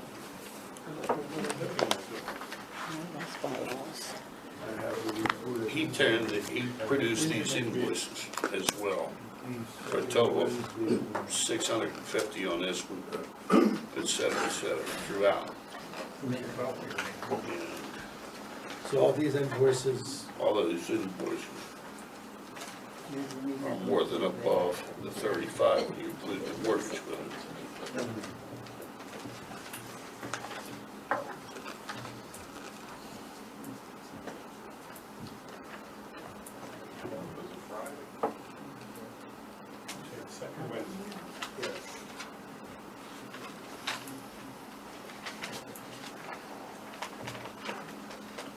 so these invoices have nothing to do with that $35,000. No, he produced these invoices along with the mortgage. And he requested that Duncannon Fire Company receive $35,000. So we're not approving these invoices. No. We're approving the $35,000. That's correct. Which, That's correct. this is above and beyond the $35,000. That's correct. Together. Yes. Okay, that's what I'm trying to, Yes. I just want to make sure that it's not and to. No, no, Okay. no, these are not bills for us. Okay. These are bills that he had to pay, the fire company had to pay. Correct, and we're To gonna, include the mortgage. okay, so, though these equal a whole lot more Yeah. than this, okay, okay, so this is coming, the overhead's coming out of their side of the budget? Yes. Or somebody Yes. else's line item? Yes. He's just being accountable to the committee. Correct. Which we asked him to do, and he agreed to. Yeah, I just wanted to make clarification. Sure. That the additional invoices are above and beyond what he's asking for, so. And we rounded it to 35,000. Okay, correct. And then, all right, that's what I need to know, thank you. Yes, ma'am? How much money has been received from Barb Hamilton so far for the fire tax? Do you have that? As of our meeting, it was 122,000. Yeah, 122 and Has it been change, yeah. received already? Yes. We get the majority in February, March, and April. Okay. Okay, thank you for the clarification. Based on, okay, another question then. Mhm. Based on property values with the tax, how much is expected to be received? We put in 140,000 for inspection. Now, in a perfect world, everyone pays, it's 169,000. Okay. So actually, the majority of it has been received? Yes, and that's normal. Okay. Okay. Because I was hoping that we weren't looking at bills being paid and not having the money there yet. Can't do that. So it's like, No, we're not taking from Paul to pay Peter. We can't. Yes, correct. That's why they have their own separate fund, their own separate accounts and everything. Yeah, All right, so the I. federal government can do it, why can't we? so I guess Because we're doing it right. So I guess there's gonna be three motions on the table here One, I make a motion that we go ahead and set aside up to $10,000 into a emergency reserve fund, Yeah, savings account. okay? Do we know what bank that's gonna be at yet? Orrstown. Orrstown? I'm gonna make it as easy as possible for us. Do I have a second? You have a second. Okay, it's been second. Any discussion? All in favor, say aye. All opposed, nay. Ayes have it. All right, second is that we want to approve, or it's up for approval for a $1,500 limit for fuel. I make a motion that we go ahead and approve the $1,500 for fuel for Duncannon Fire Department. Do I have a second? Second. All right, any discussion? Yes. All in favor, say aye. Aye. All opposed, nay. Ayes have it. And then there's a request here from the fire department. Duncannon Fire Department requests $35,000 to cover costs associated with the bills, which includes their mortgage payment with a, which includes their mortgage payment. Do I have a second to pay that fund out? You have a second, sir. Any discussion? All right, all in favor, say aye. Aye. All opposed, nay. Ayes have it. And to pay, to do the transfer of funds of the $79.95 for fuel. Because the fuel's purchased out of general fund, and they're using it out of fire tax, so we have to have approval to do that. You have to pay this out of the general fund. No, we've No. already bought the fuel. The- Oh, Reimburse the general fund. Yes. Yes. I make a motion, we go ahead and reimburse the general fund from the fire tax in the amount of $79.95 for the purchase of diesel fuel in the first quarter. Second. Any discussion? All in favor say aye. Aye. All opposed say nay. Ayes have it. All right. Okay. We do have to discuss or consider how we're going to handle the workers' comp bills. Well, can we, I ask you a question before we get to there? Sure. The bylaws, Joe, you signed a copy of it, the fire tax committee bylaws. Do you want to bring that up tonight? You put it in your packet. Yes, yes. Okay, so you have the bylaws before us. Mark, have you got a chance to look at these, or is this something you need to review? I looked at them early on, I haven't changed since they're signed. Okay.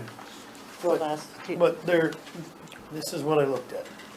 This changed. Yep, I remember, someone asked me a question about it. Mm-hmm. Yeah, so, based on the change that we discussed, these are acceptable from my perspective.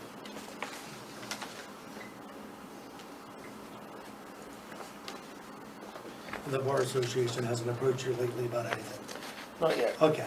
Not yet. All right. They didn't catch up. All right, I make a motion that we go ahead and approve the Penn Township Fire Tax Committee bylaws as written. Do I have a second? Second. All right. Any discussion? No. All in favor say aye. Aye. Aye. All opposed nay. Ayes have it. Okay. Now, I'm just giving this for your information because I got it Friday. Yeah, Friday. You asked me to get canceled checks from the borough. We did so.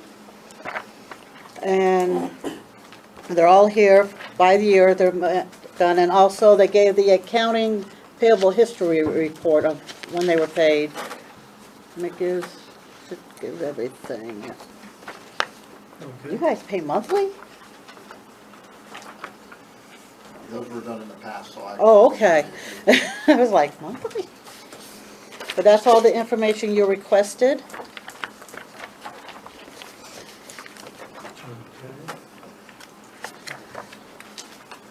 All right, next we have the police report.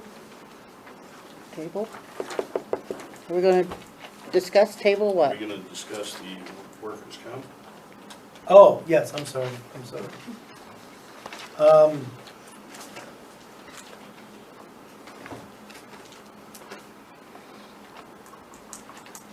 First of all, Mark, is that something that can be paid out of the fire tax?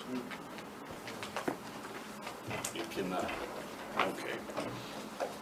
The past, The past The workers, past can't. the past can't. Can't, that's right, you're talking about the past, correct? Yeah, yeah. Yeah, We I only understand, paid present, yeah, I understand that. okay. I was answering the question of, we're talking about the past and we can't pay the past out of it. Didn't exist at the time. Correct. So the pass is year 14, 15, and 16, correct? yes. And how much was year 14? Now you're asking something. I'm sorry. Well, I No, guess, no, I should it doesn't have matter that. if we know the amount, but we're No. gonna have to put a, we're gonna have to make a budget line for the next 3 years. If that's Yeah, what we well, choose to do. we could do it a budget line that way, or we can, just put it extra in our workers' comp. I don't know if I brought that, yeah, there it is. Okay, here, 14. Nothing. Where are we at? Here. Okay, 14 was 7,061 and 15 cents. Okay, 14? 2014, $7,061.15.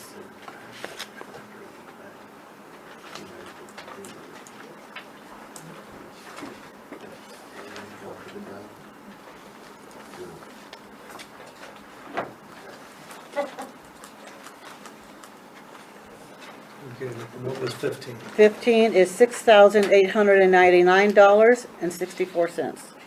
And 16? 64. And 16 is $8,828.21.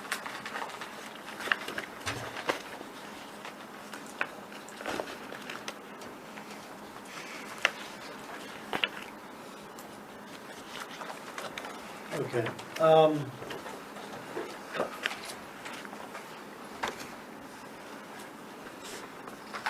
What I'd like to see happen, that it shows on the budget line, for, the budget line, for the past amount, Okay, okay? so you want a second budget line next The year? second budget line, yes. For it to, be in the budget year 2018, 19, and 20. Okay, Year 2014 will be paid in 18, 2015 will be paid in 19, 2016 will be paid in year 2020. in conjunction with the whatever comes in for those current years too. What's that? The workers' comp for those Yeah, current yeah. years will This be is on the just- other. This is just for the past. Yeah, The fire tax will pay, at this time here, the fire tax will pay for current Mhm. workman comp for each year after, each year. This is only dealing with the past, okay. okay? Fire tax will, like this year. Mm-hmm. No Right, problem. So the motion on the table is that we go ahead and pay these expenditures on the budget lines for the year 2018, 19, and 20. And for the 2018 would be the $7,061.15. For the year 15, would be paid in 18 for 6,800, paid in 19, I'm sorry, for $6,899.64. And the year 16 will be paid in the year 2020 in the amount of $8,828.21. And this is for the past due payments that were submitted in 2017 to Duncannon Borough for for the workman's compensation, our portion. Mhm. All right, do I have a second? We'll start then. You have a second, sir. You have a second. Okay. All right, any discussion? clarification? You wanna start that next year, you start backwards, Yes, 14, 15, 16, okay. yes. Okay. And the orders that they would be paid would be the oldest first and the most recent last. All right, we have a second. Any discussion? Yes, Bob? After you're done with that, I have a question. Oh, Not with it. okay. All right, all in favor, say aye. Aye. All opposed, nay. Ayes have it. Go ahead. If you can go ahead and send a letter to Duncannon Borough, just to make it official. Okay, No, they're here. still make it official. Yes, correct. The only thing I have is the Duncannon Fire Company audit for 2016. Yes, I just put that up there. Okay. All Now, right. Bob. Okay.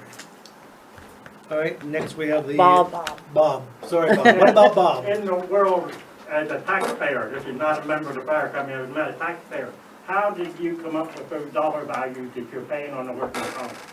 Those what were submitted to us by Duncannon Borough as when they split it up according to the demographics, correct? Census data. The census You get data. paid 44%. Yes, so, Okay. so with our population, there's so much per our population, so, percentage-wise, correct? Yeah, good. Yeah. So it was Anyway, basically, so that's what my concern is. When we have bills submitted to the fire tax committee, are you breaking those out that the other municipalities pay part of those bills, or how are we gonna pay 100% of the bills? yes, no, no, listen, like I said before, we're not gonna become a cash cow, okay? Well, that's what my concern is, because Yeah, I'm not well- in favor of the fire tax, but anyway. Well, believe me, Very when hard to the pay. bills, those will be, and if you heard my question a while ago, is this our portion, or are we paying all of it, and this was our portion? So, Okay. okay? Yeah, because that's what my concern is, I attended those fire tax meetings, and there's some, Under the fire tax, we have more accountability and more say than before. yeah. But I go back to when there was no control over the supervisors, that there were 3 supervisors sitting in my dad's living room, wanting to give the fire company money, and he said, nope, you're not gonna control the fire company. They wouldn't take it from the supervisors, so now, that has gone full circle, buddy. Okay? But the thing about it is, if we keep living in the past, we will never see our future. Yeah, I'm just scared of the future. You ain't gonna do that. All right, next on the agenda is the is the police report. You have that. Okay. All right, then we also have anything from EMS. No. Okay. No, I he's not here. do encourage our residents, they should have received their fundraising drive for their membership to EMS. I encourage our residents to take a look at that, and please respond appropriately to your family size and whatever have you. Again, it's one way that we can support the EMS individually if you choose so. All right? Okay, next on the agenda is the permit report. You have that before you. There's nothing special on it. Okay. And next we have correspondence. Okay, the first thing is I have the Nature Conservancy and Duncannon Borough. This deals with the, you explain it. Thank you. For those who don't know, I'm Chris Corrigan, the borough manager in Duncannon, and the reason I'm here is we're requesting the township support on behalf of the Nature Conservancy. Josh Parrish was supposed to be here tonight, he was supposed to be at Rye Township Monday night too. All of a sudden conveniently comes up with excuses, so I get stuck doing it for him. But this map shows the area that is typically referred to as Duncannon's watershed. It's the area that is outlined with the white border that has like a red border on it, so it's kind of red and white border. Just so that you know what you're looking at on the map, the portion that's in Penn Township is the portion that is grade. The brown area is the easement that's already there for the Appalachian Trail, The orange area is state game lands. What the Nature Conservancy has come to Duncannon about is the idea of a conservation easement on that land. It's close to 1,600 acres. The conservation easement would basically protect that watershed area from ever being developed. So we'd never have, you know, McMansions up on the ridge looking down over our beautiful valley, and you know, it would protect it. It would also make it available for some passive recreation, hiking. There's been talk about the possibilities of a water trail on Sherman's Creek and so forth. And it's also been identified as one of the key links by DCNR in the Kittatinny Ridge corridor, as far as the reason that they want to protect it. There's also, I think, 3 natural heritage areas on there that they've identified either from wetlands, springs, or other riparian features. I'm not sure exactly. I just know that Josh mentioned that in some of his correspondence. Because part of the area is in your township, the Conservancy and the borough are requesting that the township voice their support to DCNR for the grant application. And in fact, Helen, I'll leave this with you. That's the same group, Chris, that just did the Conservancy on the other side of Cove Mountain? Yes, Yes. right on the top there, to prevent them from doing what the guy did down on the Noel side. Basically, Yes. yeah, over by Marysville, yes. Yes. And Marysville has also indicated its support for this. Rye Township voted to support it on Monday night. The Susquehanna River Basin Commission also is in support of it. If you have any questions, I'll try to answer them. I wish Josh was here, but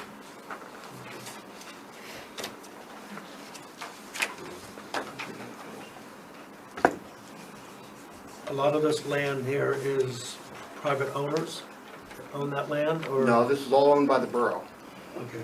That the entire parcel, everything outlined.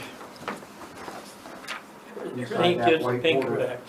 And in fact, it actually includes, although it doesn't show it on here, the Appalachian Trail easement is actually also part of the land that's owned by the borough, the easement with the Trail Conservancy.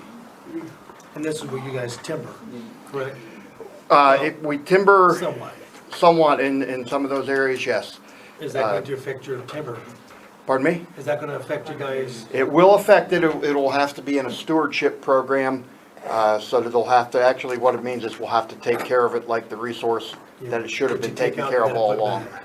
Exactly. We, you know, right now there's a lot of trouble with invasive species out there that because it's just been cut and left, it's never been managed like a crop, which you really have to do that if you're going to, you know, develop that forest resource.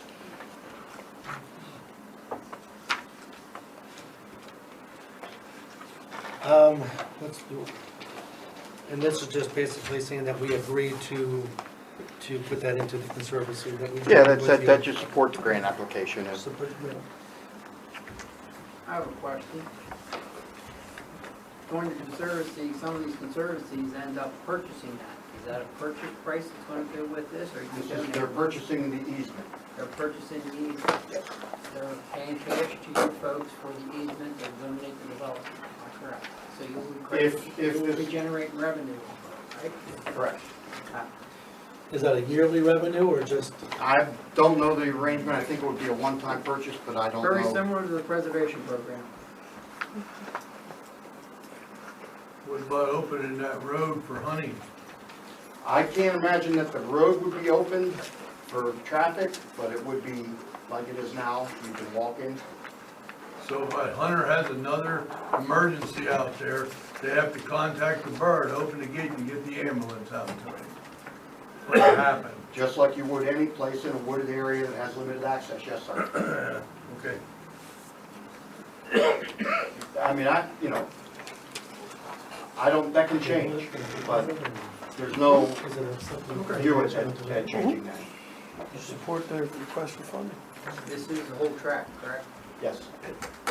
Page 2 of the email has the actual thing they're gonna want you to sign. Yeah, there's a letter. There's a letter that does, so the first line says what you're supporting. See what the Boy Scouts can.